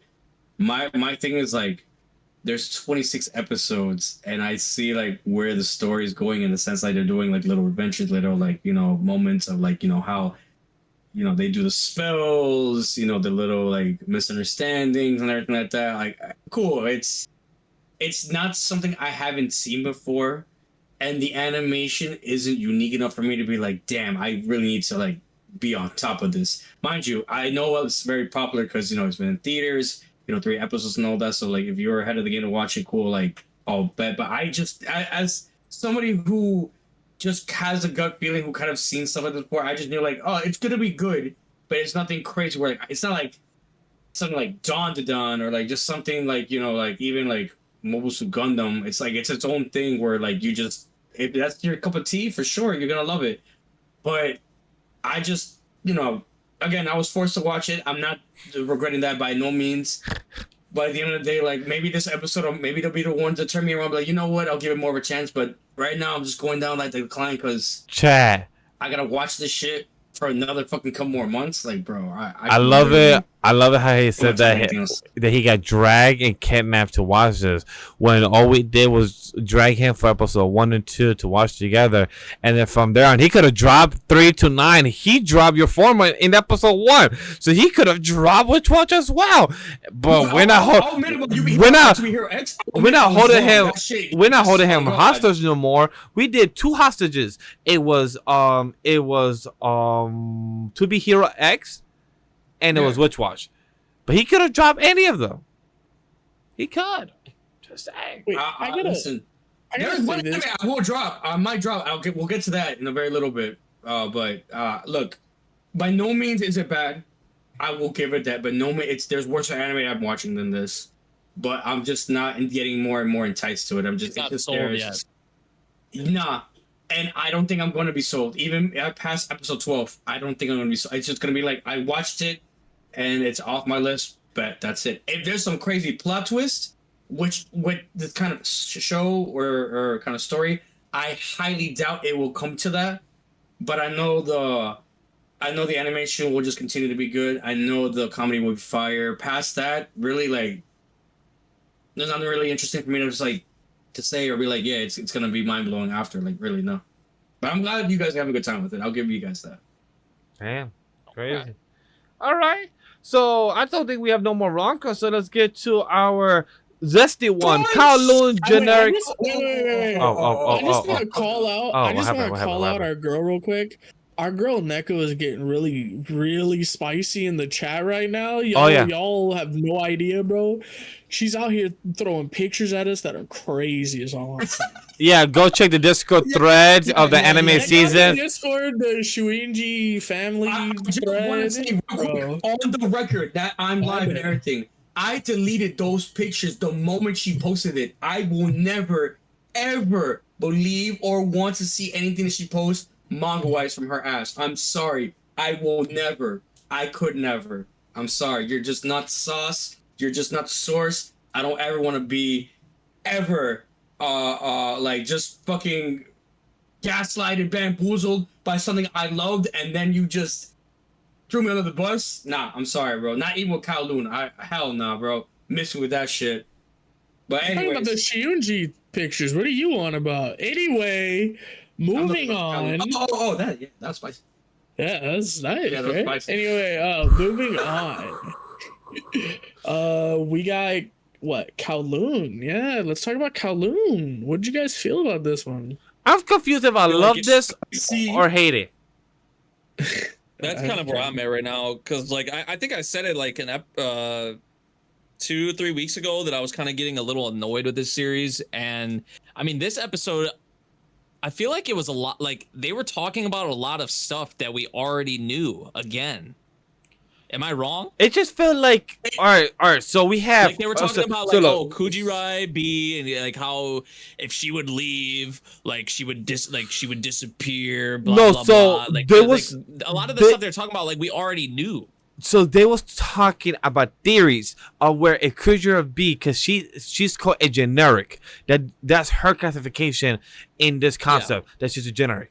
But right now, the snake tongue dude, he has a father that has a experiment that he wants to do, and that involves in this town and involves with the generic. That their question is that if they have somebody that exists here in this town, in this version, but does not exist outside, what will happen if they get out? Because that's their version of what they're trying to do. It seems like they're trying to bring somebody to life, or somebody that died in this old town but then is probably still alive, or how can they bring it to life but then have them exist without having like a monster reborn? So that's my guess and assumption. Didn't the dad say he was trying to resurrect his? Yes, his late son. Yeah, his late son is what my assumption was. The late son that used to live there. So that's my guess. My understanding with the Kujira B as using her as an experiment, but then in plot B, because in my head is what each plot line is kind of trying to intersect with one another. In plot B, Snake Eyes, his acquaintance, white hair dude, he just pick up the bondage motherfucker. I have code names for them, so apologize for the code names, guys. But this is why I got them. Wild, my boy. Wow, my fault that he has this type of latex type of some type of leather outfits that he'd be wearing. So I'm just calling bondage guy. Too much? Yeah, but bondage guy and white hair dude, they're working together now because he's willing to betray him because he's just got like a higher type of revenue or higher page. But I wonder why the white hair dude, with his game plan, because it looks like he wants to work with the Snake Eyes tongue dude, but also looks like he is trying to go out in his own way. How do you guys feel about that? You guys go. I'm gonna go last on this. Grem, thoughts? I don't fucking know, bro. They're doing something. Okay. Any other thoughts about the episode? Look. I think they all have their own agendas. I think there's a whole bunch of shit that we don't know about right now. I think that I should be reading the manga along with this anime. I agree. I agree. Look, I like this, but I feel like there's a lot of shit missing that I'm just not picking up on, and I think that as much as I like this show more than I like your Forma, I think it is unfortunately missing too much at this point. I think something interesting to point out is that, like, one of the discussions that stood out to me in the episode was when what was it, Xiaohei, which that is interesting too. Like, because remember, like there was Xiaohei who was like the little girl. And now Yeah. there's this Xiaohei, and then they kind of tried to play it off like, oh, there's a bunch of people named that. I'm like, okay. But it Well, kind I of think implies that Neko they're the same accidentally- person. I feel like Yeah, they're no, the same person. I think Neko like already alluded to that last week. If you guys paid attention, I she was said, "Yeah, you weren't here, of course." But I think Neko outright said that they were the same person, and that it's like an allusion to being like, no, that's the same person. That like it's been 3 years, so he grew up. And I think it kind of alluded to it this episode that he grew up and he said in this episode, I can't wear stuff like that anymore. I've grown up. Right. Oh, that's why they did the design. But now he's curious to know keep in mind that if they this get out, KOWLOON would it still was exist? destroyed 3 years ago. Yeah. Because this KOWLOON was destroyed 3 years ago, so he was a little bit younger. Yo. So Also, the food is that once she drank it, in the belief, she forgot. And he saw that, and he said that red-handed. So he's still trying to figure that out, too. Our green zesty guy, the green-haired dude. No, but like where I was going with that, with like the dialogue with Xiaohei, like how he was talking to Miyuki's dad about how like he was trying to disclose the information that, oh, like Kujirai B, like she's starting to kind of be one, like she's herself essentially, right? Like she's kind of going off on her own. The dad just totally like shot down that whole idea, or like just he didn't want to listen to that. So I feel like that happening maybe would throw a wrench, or like if these characters like Kujirai B, you know, are becoming themselves, they're living their own lives, like how we've been seeing her do, like she wants to be her own self. That may be what kind of maybe throws a wrench in what he wants to accomplish or his plan, because at least the way that he like turned that down, or he was like, I don't want to hear about that, like don't even like talk to me about that. I was like, okay, that actually kind of stood out.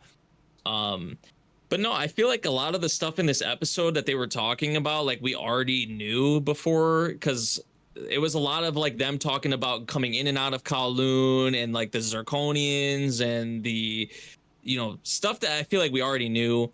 I was pissed off by Kudo in this episode a lot. Bro, I'm not gonna lie. my I was dude. pissed off You so wild. much. My Yeah, boy How? is the goat How? of this episode. What do you mean? What do you mean? No, let me What do you mean let me he- explain to you guys real quick. Let me explain to you something real quick. My boy hit this girl. She was so stigmatized by everything, right? And then, you know, she got the second dick appointment. He pulls up to the crib. She can't cook for shit. Wait. She can't cook for shit. And he's like, you know what? You're not the main. I'm getting the fuck out of here, bro. I think She it was more. can't cook for you. She not the one, bro. That's my bro. My boy right there knew what he. I think it's more that he kind of got snapped out of the illusion a little bit, because last time he did this and they gave him the sugar, she did the whole French toast thing, and she said, my mother, this is my mother's recipe. When the exact same situation happened this time, she said she had no idea what to do, and when he brought up French toast, she's like, wait, I don't know how to make that. How long do I do it for? And I think it kind of like brought him out of his like he was trying to run away, and he was kind of using Reiko, or Kujirai as we're calling her, he was kind of using her, you know. Yeah, because he knows what he's doing. Like he knows. He's screwing her, What's going on, hoping right? that he'll feel some of that, like, you know, the old her, or like searching for that in her, and he's not getting that. He gets disappointed. He fucking leaves. That's fucked up. Yeah, it's really messed up. He's Especially kinda, with what she's been talking about, like her trying to be her own self, and like I mean, He's I get, toxic. like, He's he's toxic. stuck in the past, and There's he's nothing wrong using with the it. scenario. My boy knows what he wants. If that girl can't be what he wants for her, then it is what it is. And the No, dude he's he doesn't using her, communicate. dude. He doesn't communicate. He doesn't like elaborate at all. He just fucking ups and Yeah, leaves. he's in He the really- wrong he here. just left. He is in the Like, wrong. think about Like, how that makes her feel. So I feel wrong. bad for Kujirai B. yeah, Yeah. girl feels I hurt mean, I because feel bad for she Just left. walk out and disappear, and yet she makes a mistake. Like that's toxic in itself. Like let her go. No, Then he can't let go of She's the not past. toxic. No, she's not toxic. He's the toxic one. Yeah, Oh, yeah. for sure. He is so toxic. 100%. No, like all jokes aside, like bro, he could just walk away. He could just move on, and He yet he could. can't. And that's kind of the Well, whole he premise. Like, can't. I think that's can't. the whole premise is that he yeah, can't. like that's the whole point. move on. Like he can't. He just can't. Like then you're the problem. It's not her, and it's not even this new girl. You're like again. I'm joking all aside with the whole bullshit thing before, but Yeah. bro, like if you can't let go, how do you plan to move on and be better yourself? You know what I mean? Like that's I think that. Like then you could suffering. You're making everybody else suffer. Then you're becoming the problem, and you I don't. feel like realize so that many of these until you see that. episodes feel like so similar with that, like with the Kudo and Kujirai stuff, because it's like Kudo, you know, he spends time with Kujirai, something reminds him of the old Kujirai, and then he realizes it's not the same. He fucking gets pissed, he leaves, or he just has that expression on his face, and then then Kujirai feels terrible about it, and she's like, oh, what am I doing wrong? Like, it's an how could I be abusive better? relationship. And then they you know? rekindle, they come Yeah. back together, and like now they're fucking, and it's like, So what kind of reminds me Bro, of he- with memory? he didn't have to do He that. already mentioned a flower. Remember when as kids you had, she loves me not, he hates me, she loves me, she hates me, she loves me, she hates me, she loves me, she hates me. That's what it feels like for the past 9 Yeah. episodes right now. From what memory tells us. Yeah. No, I mean, Like, bro, she even got kissed by the zesty dude. What was his name, bro? Miyuki. Miyuki. And he gets jealous, and he's like, oh, so that's what we're doing now. But my boy, you kissed her first episode, and you're like, my fault, wrong bitch. Like, come on, like you can't Wrong act bitch. one way and then act a different way when another guy comes in. You know what I'm saying? But that's Like, the thing, right? Is that he can't let the past be the past. He is in love with her, or he thinks the image, The version of what her. she once Yeah. was. The version The of image her. she once Yeah. was. he's in love with her, like what she represents, but he's not in love with her, and he can't he can't reconcile that in his head. So he wants her to be his, but he also doesn't want her. He wants Kujirai B. He wants Reiko. He doesn't want her. Look, I'll just end it with this, right? If my main does that, cooks for me a fucking French toast, and something happens to her, and then potential side piece comes along and she doesn't know how to cook how my main does, bro, it's over. She's done those. And even if that were to happen, I don't even want a second. That was the only person for me. I don't want to go look for anybody else. No one can replace what that person was. But it's not. But it's not somebody else, and that's kind of the whole point. It is her. It's just not her. Completed. It's like a fragment, I guess. No. They said it in the episode. Is the same person, but has a different accent, a different tone. It has like It's just something like missing. It's I guess. her, Not but complete, like, slightly different. modified. Like the what's the name of the thing that's in the sky? I keep fucking saying I should know about Generic something. generic Terra. Terra. I think it's just giving the illusion of just what it originally was 3 years prior, and now it's filling in the blanks, kind of like AI in a sense, like. Oh, like it's gonna just try to fill in the blanks of like certain words or certain things, but it's not exactly what's supposed to be. I think that's exactly what it is. Yeah. Yeah, I'm But doing I it for think the it's based confirmation. off of- Yeah, I like, think it's just too soon to say, I guess. So I think it's based off of Kudo. I think he has a lot of inner, like, I think he controls a lot here. I don't know. That's the thing. You did say that last week he's as the well. key. I believe, yeah, you did say that last week as your theory that he is the key. We I just think gotta wait and he's see. the key to he's getting the the generic doors. Catalyst, yeah. Yeah. There's 4 more episodes left. Like the next episode, at the very least, And we are if getting the not full story episode for last 11, thing I heard. Yeah, Or it was, we have no, to know by 13. episode 11. If there's no like concrete like plot twist by 11, I gotta go to the manga now. Because now you got 2 episodes left. And it's gonna be No, you the can't. original ending. No, it's gonna be Yeah, anime and original. So So you get a rushed ending. That's my thing now. You not can get really a rushed rushed. ending if It's you don't have not an explanation. because it's his own ending from what from the author plan for the anime only. So this is its own ending from the anime only style. So what the anime tells us is anime version. The manga will have a different ending because they will have a different going because it's still going on. Like it still has like by the time episode 11 and 12 comes out, maybe that arc is not even adapted yet into the manga. So that probably hasn't even happened yet. Or if the author maybe pitched the ending or the idea or a kind of an outline of the ending that the author is going for, maybe they still have part of it, but it probably won't be the full picture in comparison to like what the manga ending will most likely be. So or it could be completely different, right? Like they could have an anime original ending here, and it's something completely different than how the manga ends. It could be completely different. The live action might be a completely different ending too. Maybe the author's doing 3 different endings. Ooh, you got a good point. I forgot about the live action. That reminds me of I believe a Blade Runner 2049 or one of them.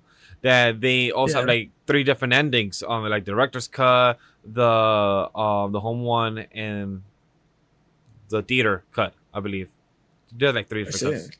So that's a quick comparison to what this is. It's KOWLOON. Go watch it if you're enjoying it. We talk about it.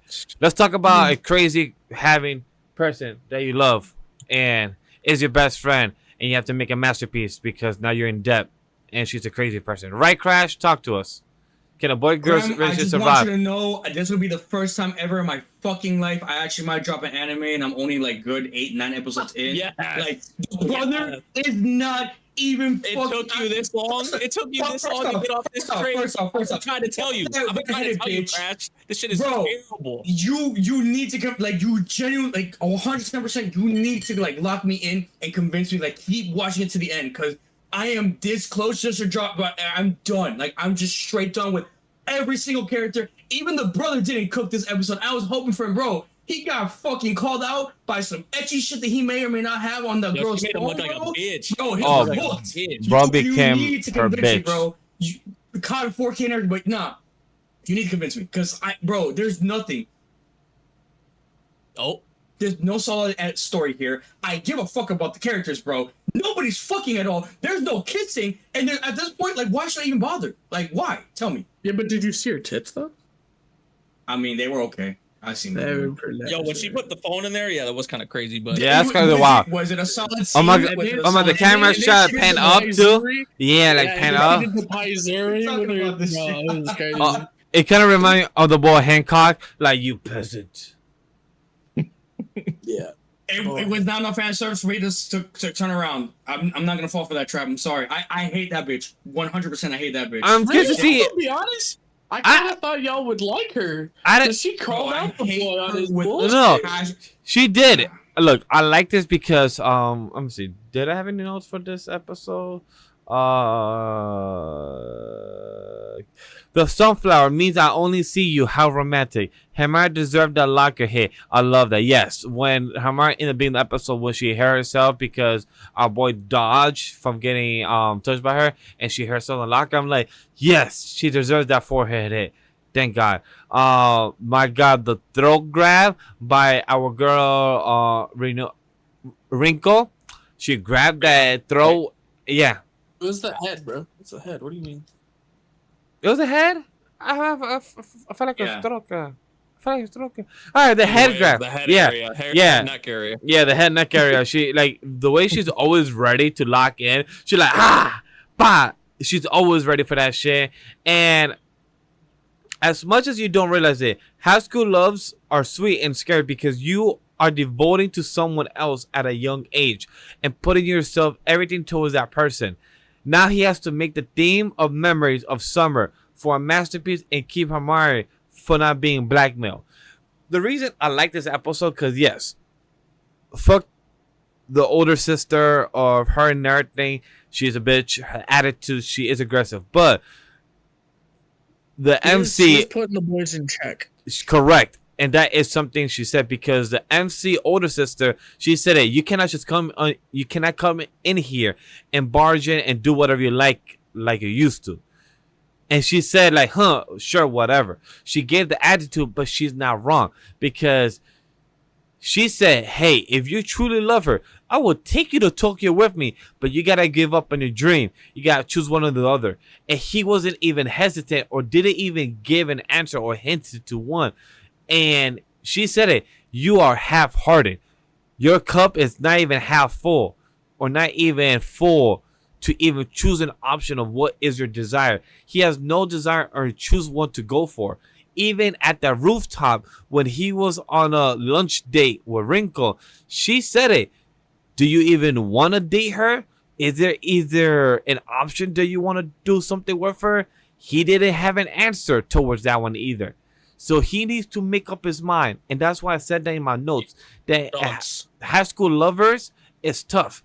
Because when you are told by an adult or told by somebody else that has older experience of dating, and you have to be devoted, because that's why people that have dating experience tells you that if you are going to be with that person, your high school lover, you got to be devoted, because that's somebody that is from here on out your person. And the MC hasn't fucking chosen. It pisses me off, but it's needed. Dude should call the cops. Dude should call the police, get the police involved. She's blackmailing her. She literally admitted it. That would make this a lot more interesting. Damn. Copy. I mean, look, Vash, I understand your point. Like, I genuinely respect your opinion. But I know where you're coming from. Me personally, and from how the story has started with the kind of characters they have, like, it's very controversial. I really want to say, like, that enough should make me say, like, you know what? Let me give it more of a chance, because, you know, you are right. Because, you guys are not going to agree with me by any means. But this is kind of... this problem that I have is very similar to what I had with Honey Lemon Soda, where I liked it in the beginning, and then I saw how it ended, and I'm kind of like, bro, what the fuck was I doing defending this shit? It's the same concept. Like, I was looking forward to this show. I saw it.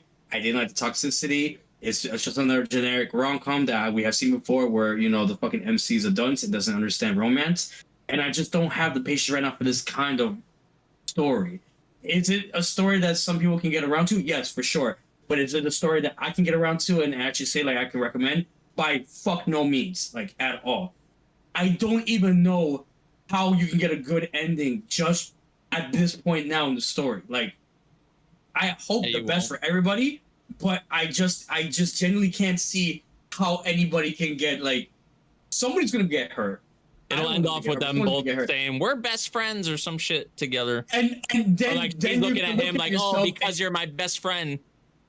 Credits roll. And then, like, you watch this shit just to get, like, oh, we're besties? Not even a kiss? Not even, like, a moment where it could get something spicy? Like, we're just getting, bro, like, that's the worst fucking feeling you can get. And that's what I don't want to see, nor what I want, you know, my recommenders to see, that I'm saying, like, yeah, this just peaked. Like, fuck no. There's so much way better romance rom-com anime that I recommend that definitely will make you feel more enticed than this. Not to disrespect your words at any point, but actually, yeah, like, I want to see that development, sure, but I don't know if this is the right story for that kind of development.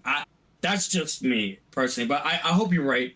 I hope the story cooks. Like, I really do, because I have no reason to care about these characters. I have no reason to care about the dudes. I have no reason to care about the dude's store. That's your accessory store. I have no reason to care. I have no, like, why I do not give one shit about this guy's store.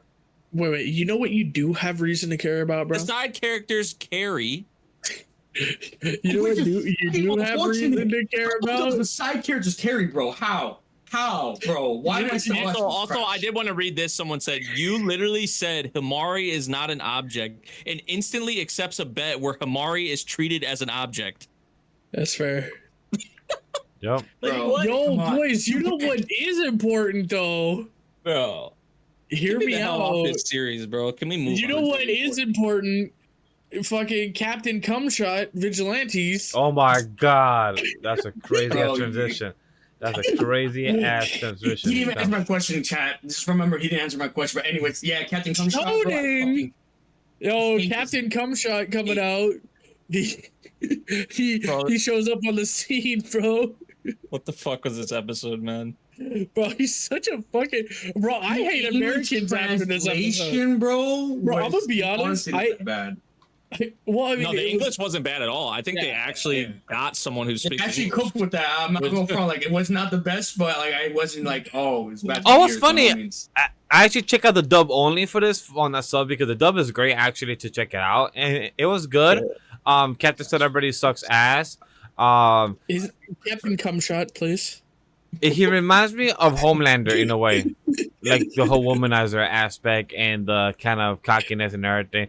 I love how his wife call the secretary while they're on their date, and they say, "Hey, I'm just with your wife." They say, "Oh, my wife." That was She some said, G shit, bro. she said, like, you That know was what? some I'll be right G back. shit. I'm actually go save the people you spoke about the bank. I'll be right back.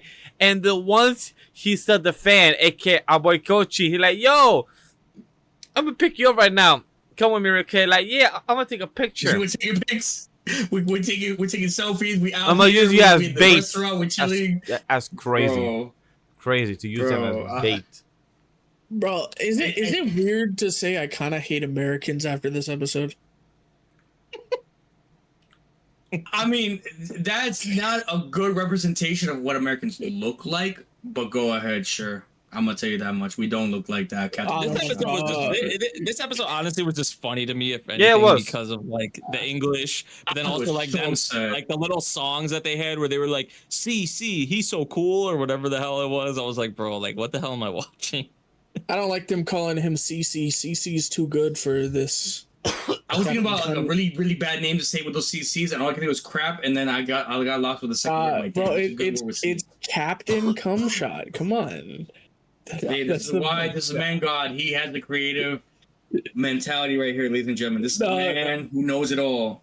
So to let y'all know, that joke came up because I genuinely forgot what his name was. And I was talking with Memory before the pod. I was like, fucking, what's his name? Captain Cumshot. Crazy name, right, guys? Bro. Tell me about it. But I'm really curious to see what's next Captain- I episode hate we're gonna Captain be about, Celebrity. because we have Kochi's mom coming into town. She arrived at the end of the episode. Yeah, she arrived at the end of the Concept episode. was looking cute as hell in the previews for this. Yeah, episode. my So, God, like, she looks adorable. Yo, girl's ready. Yeah. She said, "Oh, you need to be having a fake girlfriend." And the coach is like, "Hey," she's like, "No, not me, not me." But even though she was getting flustered, she was like, "Damn, maybe Yeah. actually me. I want to be your pretend boo where we could cuddle, be in your bed, Shit. make our own See- video, put it online, be like pops up and the crawler or the creeper getting close together." Oh, A The cooler. cooler. Yeah. But this was kind of it was a toned down episode. I enjoyed it, but it wasn't as good as previous episodes, I will say. Agree. yeah, it wasn't on the worst level of like Episode by far Vigilantes. for me, bro. The worst. Like Yeah. Vigilantes was on a pretty good roll before this episode, and this was kind of like a little step down for sure. Yeah. Yeah. I was Wait, expecting wait, the next from- episode for this episode, so that's why I'm kind of like, damn, like how you go from heat to then fucking mid like Yeah. that, but For sure. For me, I have then- not seen Fire Force or One Piece for this weekend, so that sucks because Fire Force I didn't get to see it with Watkins, but I know from what I heard it was a good. For One Piece episode 11, 31 and 32, I can't wait to see what's about, because I would be watching it with Watkins by the time this episode of Off the Bench already premieres. Me and Watkins already recorded, but all I know is Kuma flashback and our god son Nika. man gun. No, our god son Nika. He said, "Man, God." Yeah, not man god, his cousin, sun god. This is man god, and this is sun god Nika. This is man god Grem, and this is sun god Nika. I know The Sun God. primitos. I know Sun God real good. Yeah, you know, they're primitos. The only god that I know named Sun is Sun Wukong, and he's not really a god, he's a Buddha.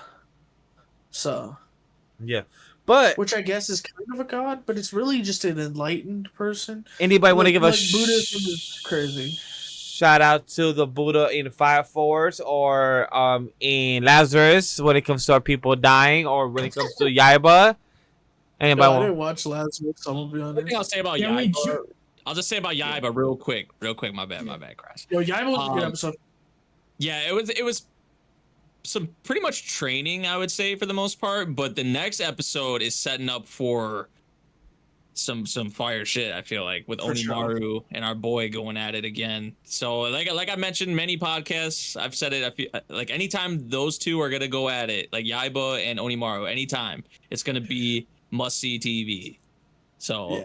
I'm I'm excited for the next episode for sure. But this one was fun. It was good training. He was fighting Kojiro again. Kojiro was kind of, it reminded me of the dude from Evil Lord in a way. Yasushi. True. Yeah, it reminded me of him because he was like trying to like catch him lacking pretty much, and he just didn't because he always had his sword with him. Like he had his sword in the bathtub with him. He's like, dude, do you carry that freaking sword everywhere you go? And he's like, yeah. Like, of course, bro. Yeah. So You gotta be ready. Can't catch YAIBA lacking it, and he just ended up giving up. And yeah, it was Bro, cool I'm not even going front. When I was watching this episode, Neko was there. I was like, bro, is he about to pull a Zenitsu? I thought he was about to pull Zenitsu, bro. Do a flash step. The thunder, yeah, the thunderclap or whatever the hell it's called. Thunderclap flash or some shit like that. But no, just slashed faster. You know, yeah. I don't know. He's getting more and more. He's getting more and more used to his weapon though, which is using an actual sword like an actual sword. Who'd have fucking thunk? That's crazy. But I have a good feeling about next week's episode though. I feel like YAIBA might be towards the top for me in terms of my top 10, but we'll see. Hopefully it can live up. Hopefully it can live up to it. Okay. Anybody got thoughts for? I think Crash was gonna say. Yeah, maybe that's for Fire Force.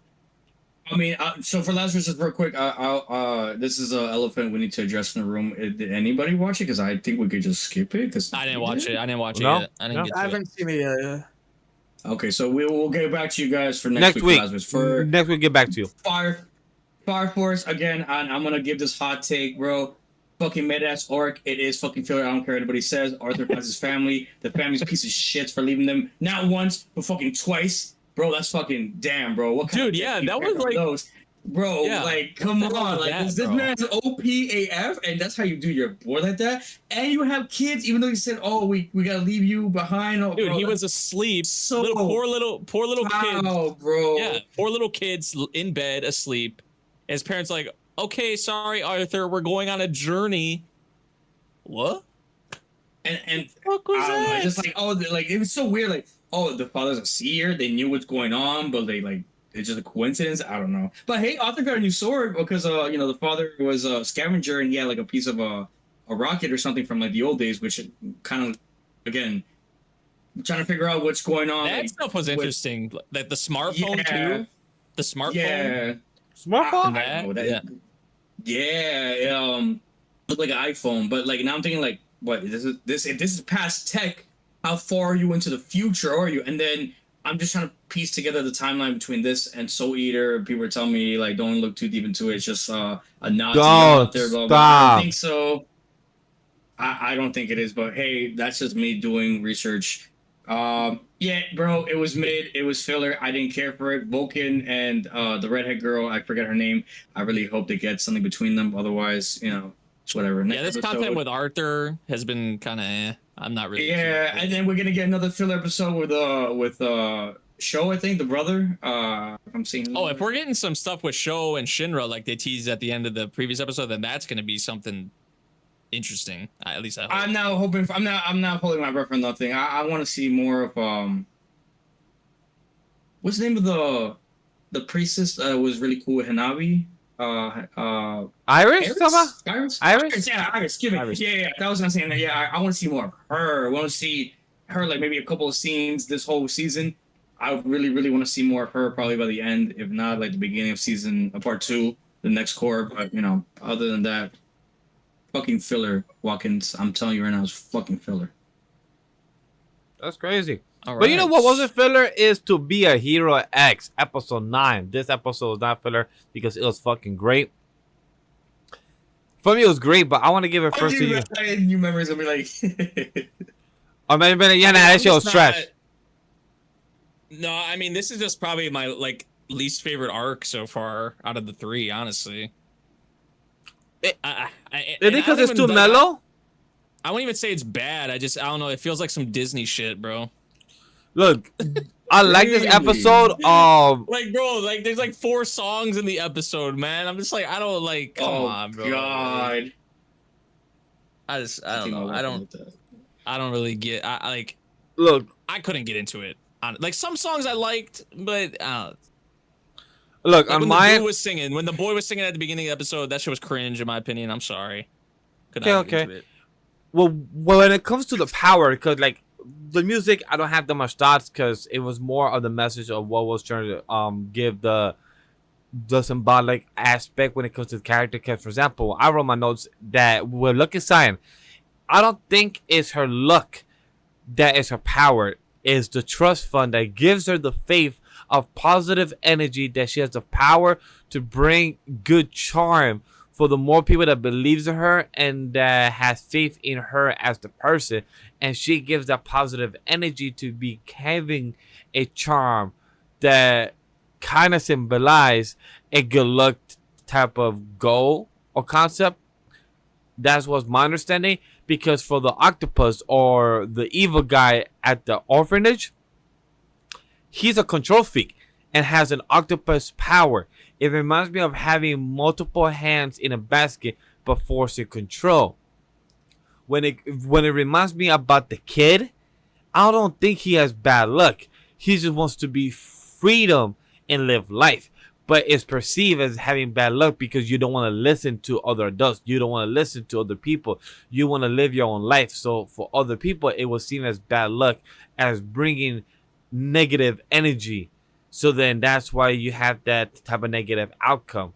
So that's why in my head, I see him having bad luck because he brings that type of negative energy. So I like the way To Be Hero X gives the power system of these people, but have such a simple mechanic to what their powers are. It kind of reminds me of Quirk, of how My Hero Academia like has with such type of simple powers that you could have and have access to.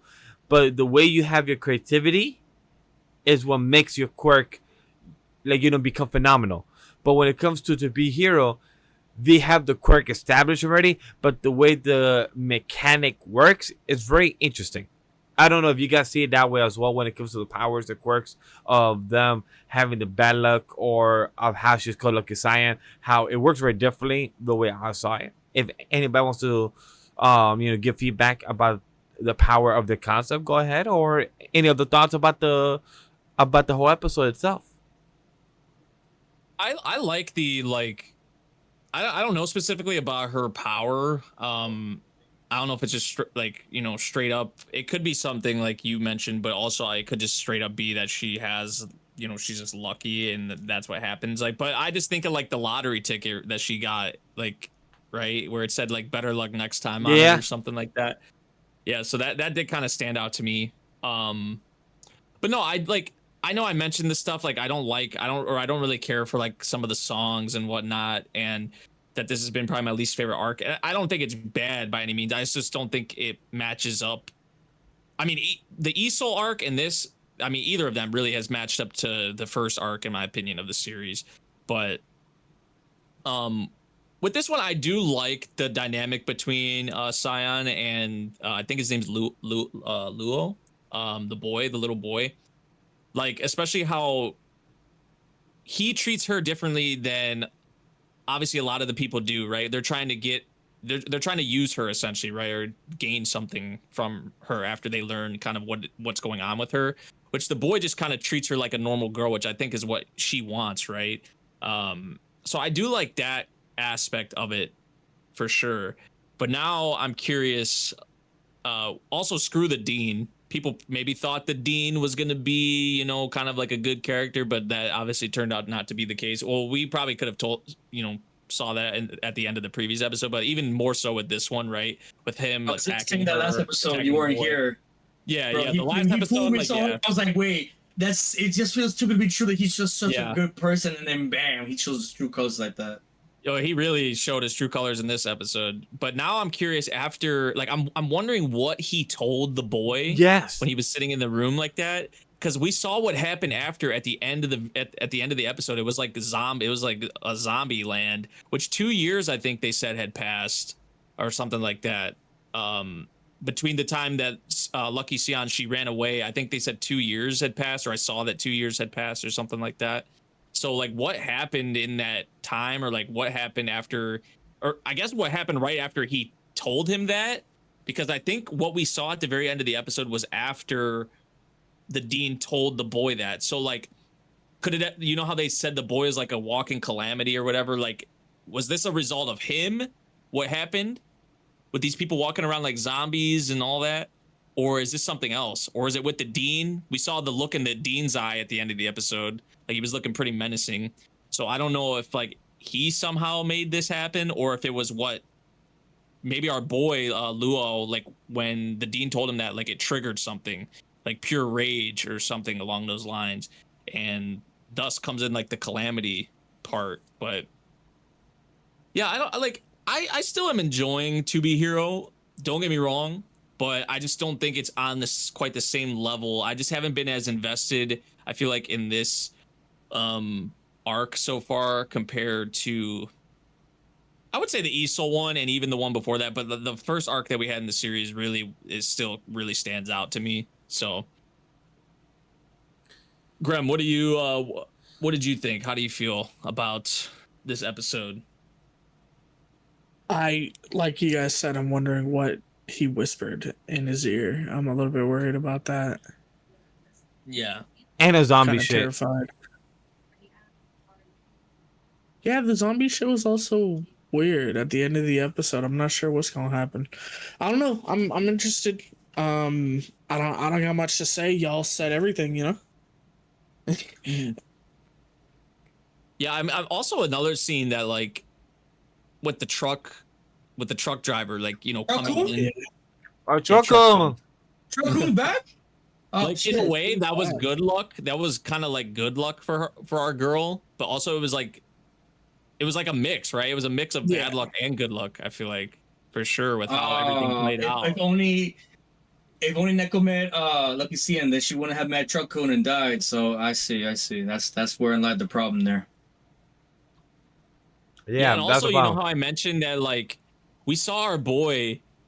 I feel bad for our boy, man, because, like I said, 2 years has passed since Lucky Cien ran away, and she had like her first concert or whatever.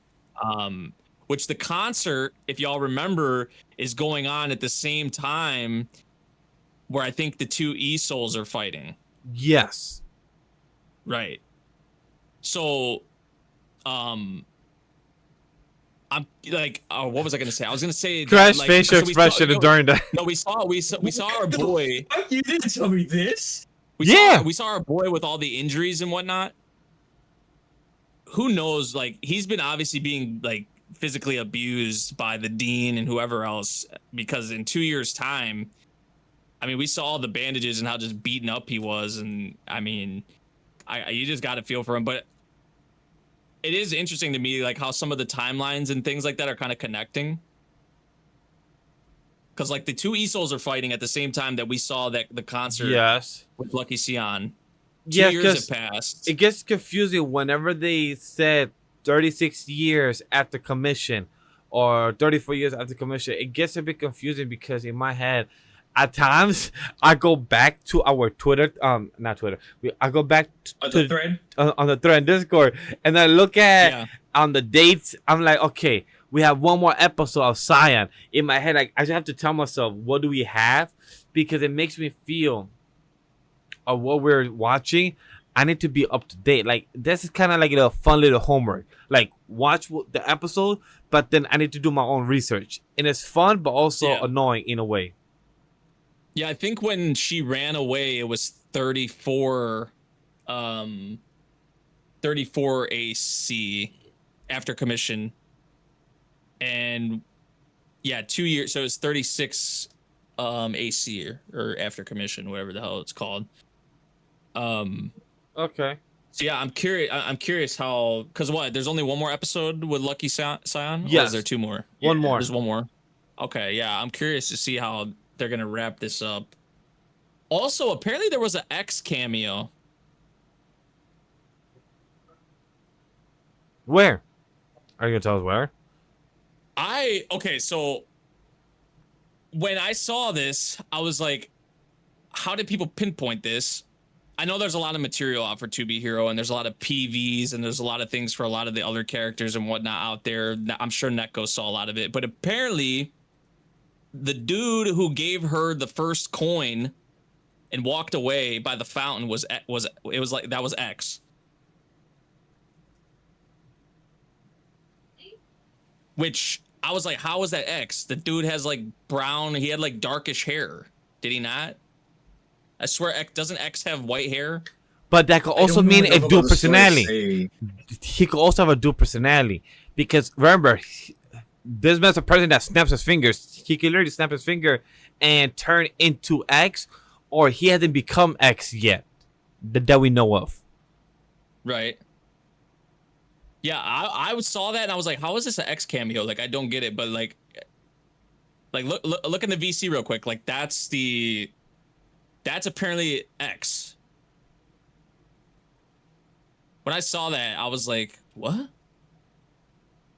But that's the X of the current time. Like, when is the thing with Moon and the other guy happened? That's later in the future, right? Way into the future. It's further into the future. Okay, yeah. Right? So there is, if I'm not mistaken, because I'm not again with the lore, you guys can correct me. There was an the X X back thing then. does get passed on, or it does. Yeah. Change. So someone was X then, and then in that time, like in the future, someone else does become the new X. I don't know if it's.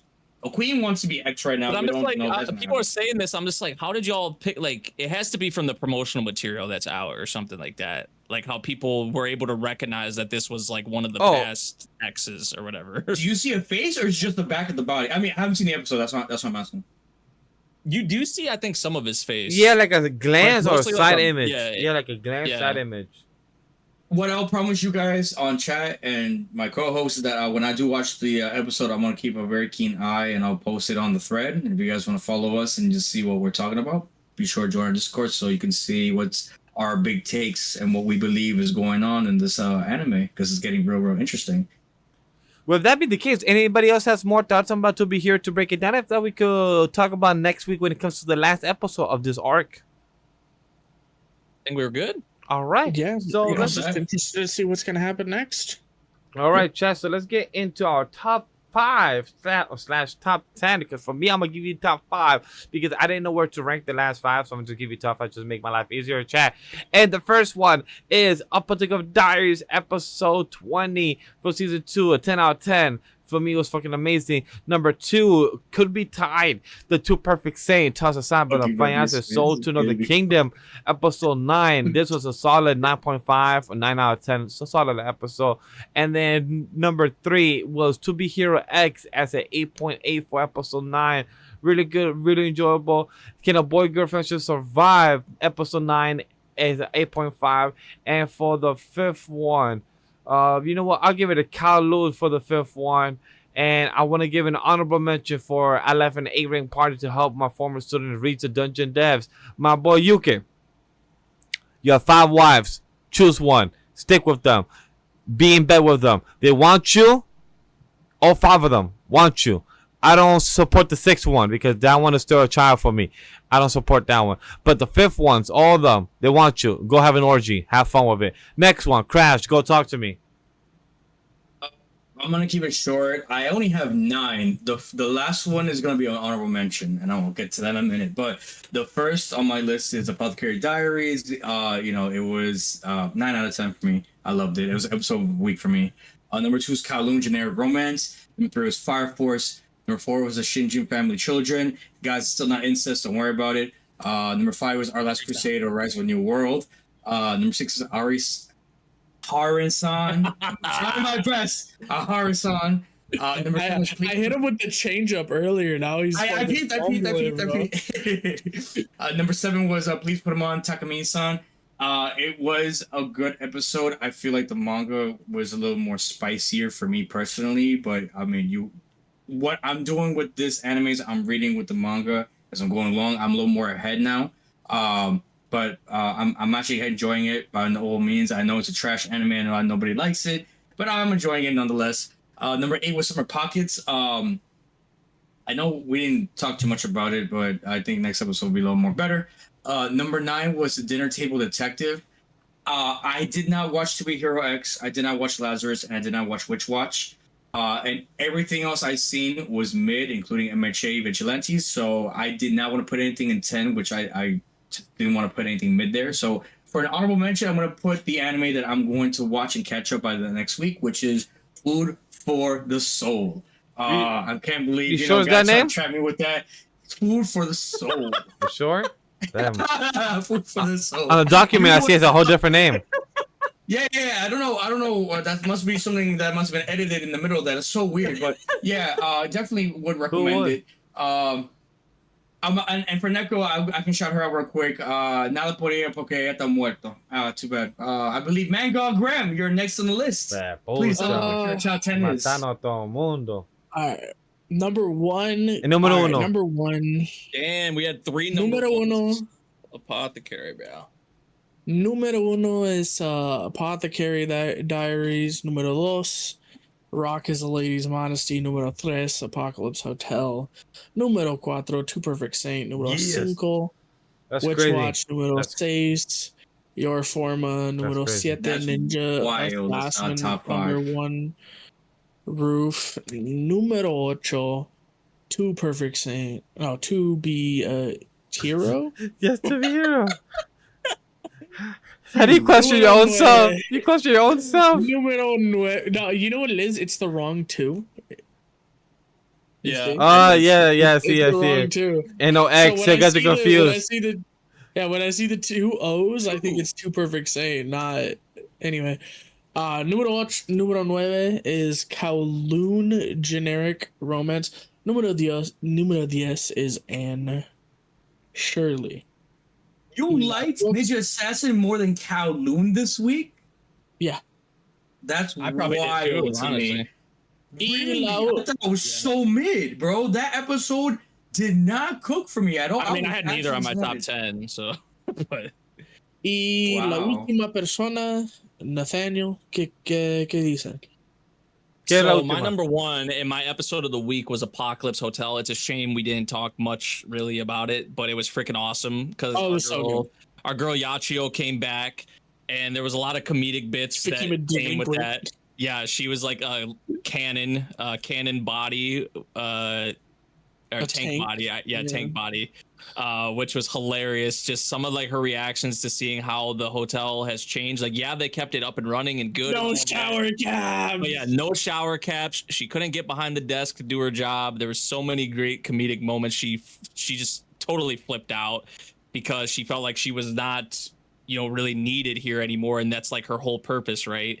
But like her spazzing out, she had like the whole get up. It was awesome. She was like spazzing out, like literally. They were like, some of the robots were in the field, like holding up signs, like no war. It was. That shit had me dying. And then the action, like with her and Ponko, when they were going at it, that shit was so good. Like, what? It was some of the best action scenes this In this- entire week. Literally. I was like mind blown by that. And yeah, that was by far my favorite. I wouldn't say by far because Apothecary was really good. I'm just trying to be a little different, because I probably, because I did have Apothecary number 2. I had to give a big shout out to Fair. Apothecary That's fair. because we didn't talk about it much. But Apothecary season 2 episode 20 number 2, number 3 Rock is a Lady's Modesty episode 8, number 4 Mono episode 8. Mono had one of the best cuts. Mono had one of the best animation cuts that I've seen in this season so far, surprisingly. I don't know why or where this came from, but there was like a skateboarding scene in the episode that was actually insane. Like towards the very end of the episode, I was like actually mind blown how well that was animated. But it was fun. Even like the cats were out here skateboarding and like grinding on the rails and stuff like that. I'm like, what is going on right now? But it was awesome. Loved that episode. Number 5, and Shirley, episode 9. Number 6, Aharen-san season 2 episode 8. Number 7, Your Forma episode 9. Number 8, To Be Hero X episode 9. I said this before we started recording. I did not ever think I would have Your Forma above To Be Hero on a ranking, but here we are. Number 9, Two Perfect Saint episode 9. And then number 10, this was like a toss up for me between YAIBA and Ninja and Assassin, but I gave it to YAIBA. So yeah, that is Wait. You're telling me Uma Musume didn't even make the list for you. I am either? behind. He's I'm behind. behind. 2 episodes. I'm behind. And to my answer And also, is chat. Uma Musume fucking threw me a curveball this week. Is all I'm gonna say. Manga Graham has vocally every time I'm on voice call. Hey, memory, go react. Yeah, go do the Uma Musume. Oh, I just had too much. I had too much stuff to catch up to, man. That's why we are called off the binge. We gotta binge all of it to catch I'll up be for good these next week. people. Don't worry. Good next Yeah, week. We will be we're gonna on- do better next week, Chad. We We could've got cooked, you we next promise. We're week. gonna cook. We got you next In week. conclusion. We appreciate you for watching. Please watch this episode. Share it to your friends. Share it to your abuela. Share it to your cousins because the YouTube are the one to fuck me next week. Bend me backwards because last week episode, instead of being up at 10 a.m. it came at 1 p.m. and hopefully it guys was in your YouTube feed, in your box feed, in your subscription feed. Hopefully it was. Hopefully the team shared it and you guys saw it, so the link was still active because YouTube are them. It could fuck us anytime. Te amo ustedes. Tienen real un bien KOWLOON. día, And real un bien, un bien semana.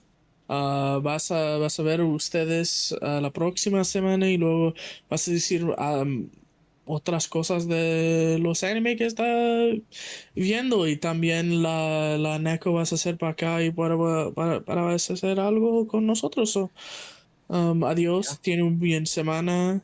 Te amo ustedes muchos. Y one última cosa to speak on Neko behalf. Join our Discord. Check out threads. If you guys want us to review any other animes that we haven't touched, any highlight, any questions, please let us know in the comment section because we will answer for you guys in the next episode or write down in the Discord. True. Join because we will bring up those questions. We will, break it down. We would love to have viewers' questions and we'll answer for them for you guys. Crash, any last words? Gunnar? El próximo semana nosotros va a tener todos los muchachos aquí, no preocupe. Don't muchacha. say that. We don't know that for certain. Pero otra vez, muchas más gracias para mirando la video de nosotros aquí off the binge. See you guys next week and keep watching as much anime. Week 10 is coming very soon. We're almost done with this season. Next week better cook or I'm gonna be very upset. And don't fall for the traps. Please. And tells Many traps out here. your summer season anime for us to add anything. Other than that, take care. Peace. Te amo ustedes. Peace. Adiós. Ten un bien día. Don't get killed by truck coon. Don't fall for the traps. I'm telling you. Vash, where are you? Where are you? Your Monster Reborn. Run up the hill. Run up the hill. Monster Reborn Guys, to don't forget Neko. to play Monster Reborn for Neko. Yes. Monster Reborn. What the hell? Card activate. Reborn Neko Vash, Chan. where are you? Vash, where are you? I'm shooting these guys.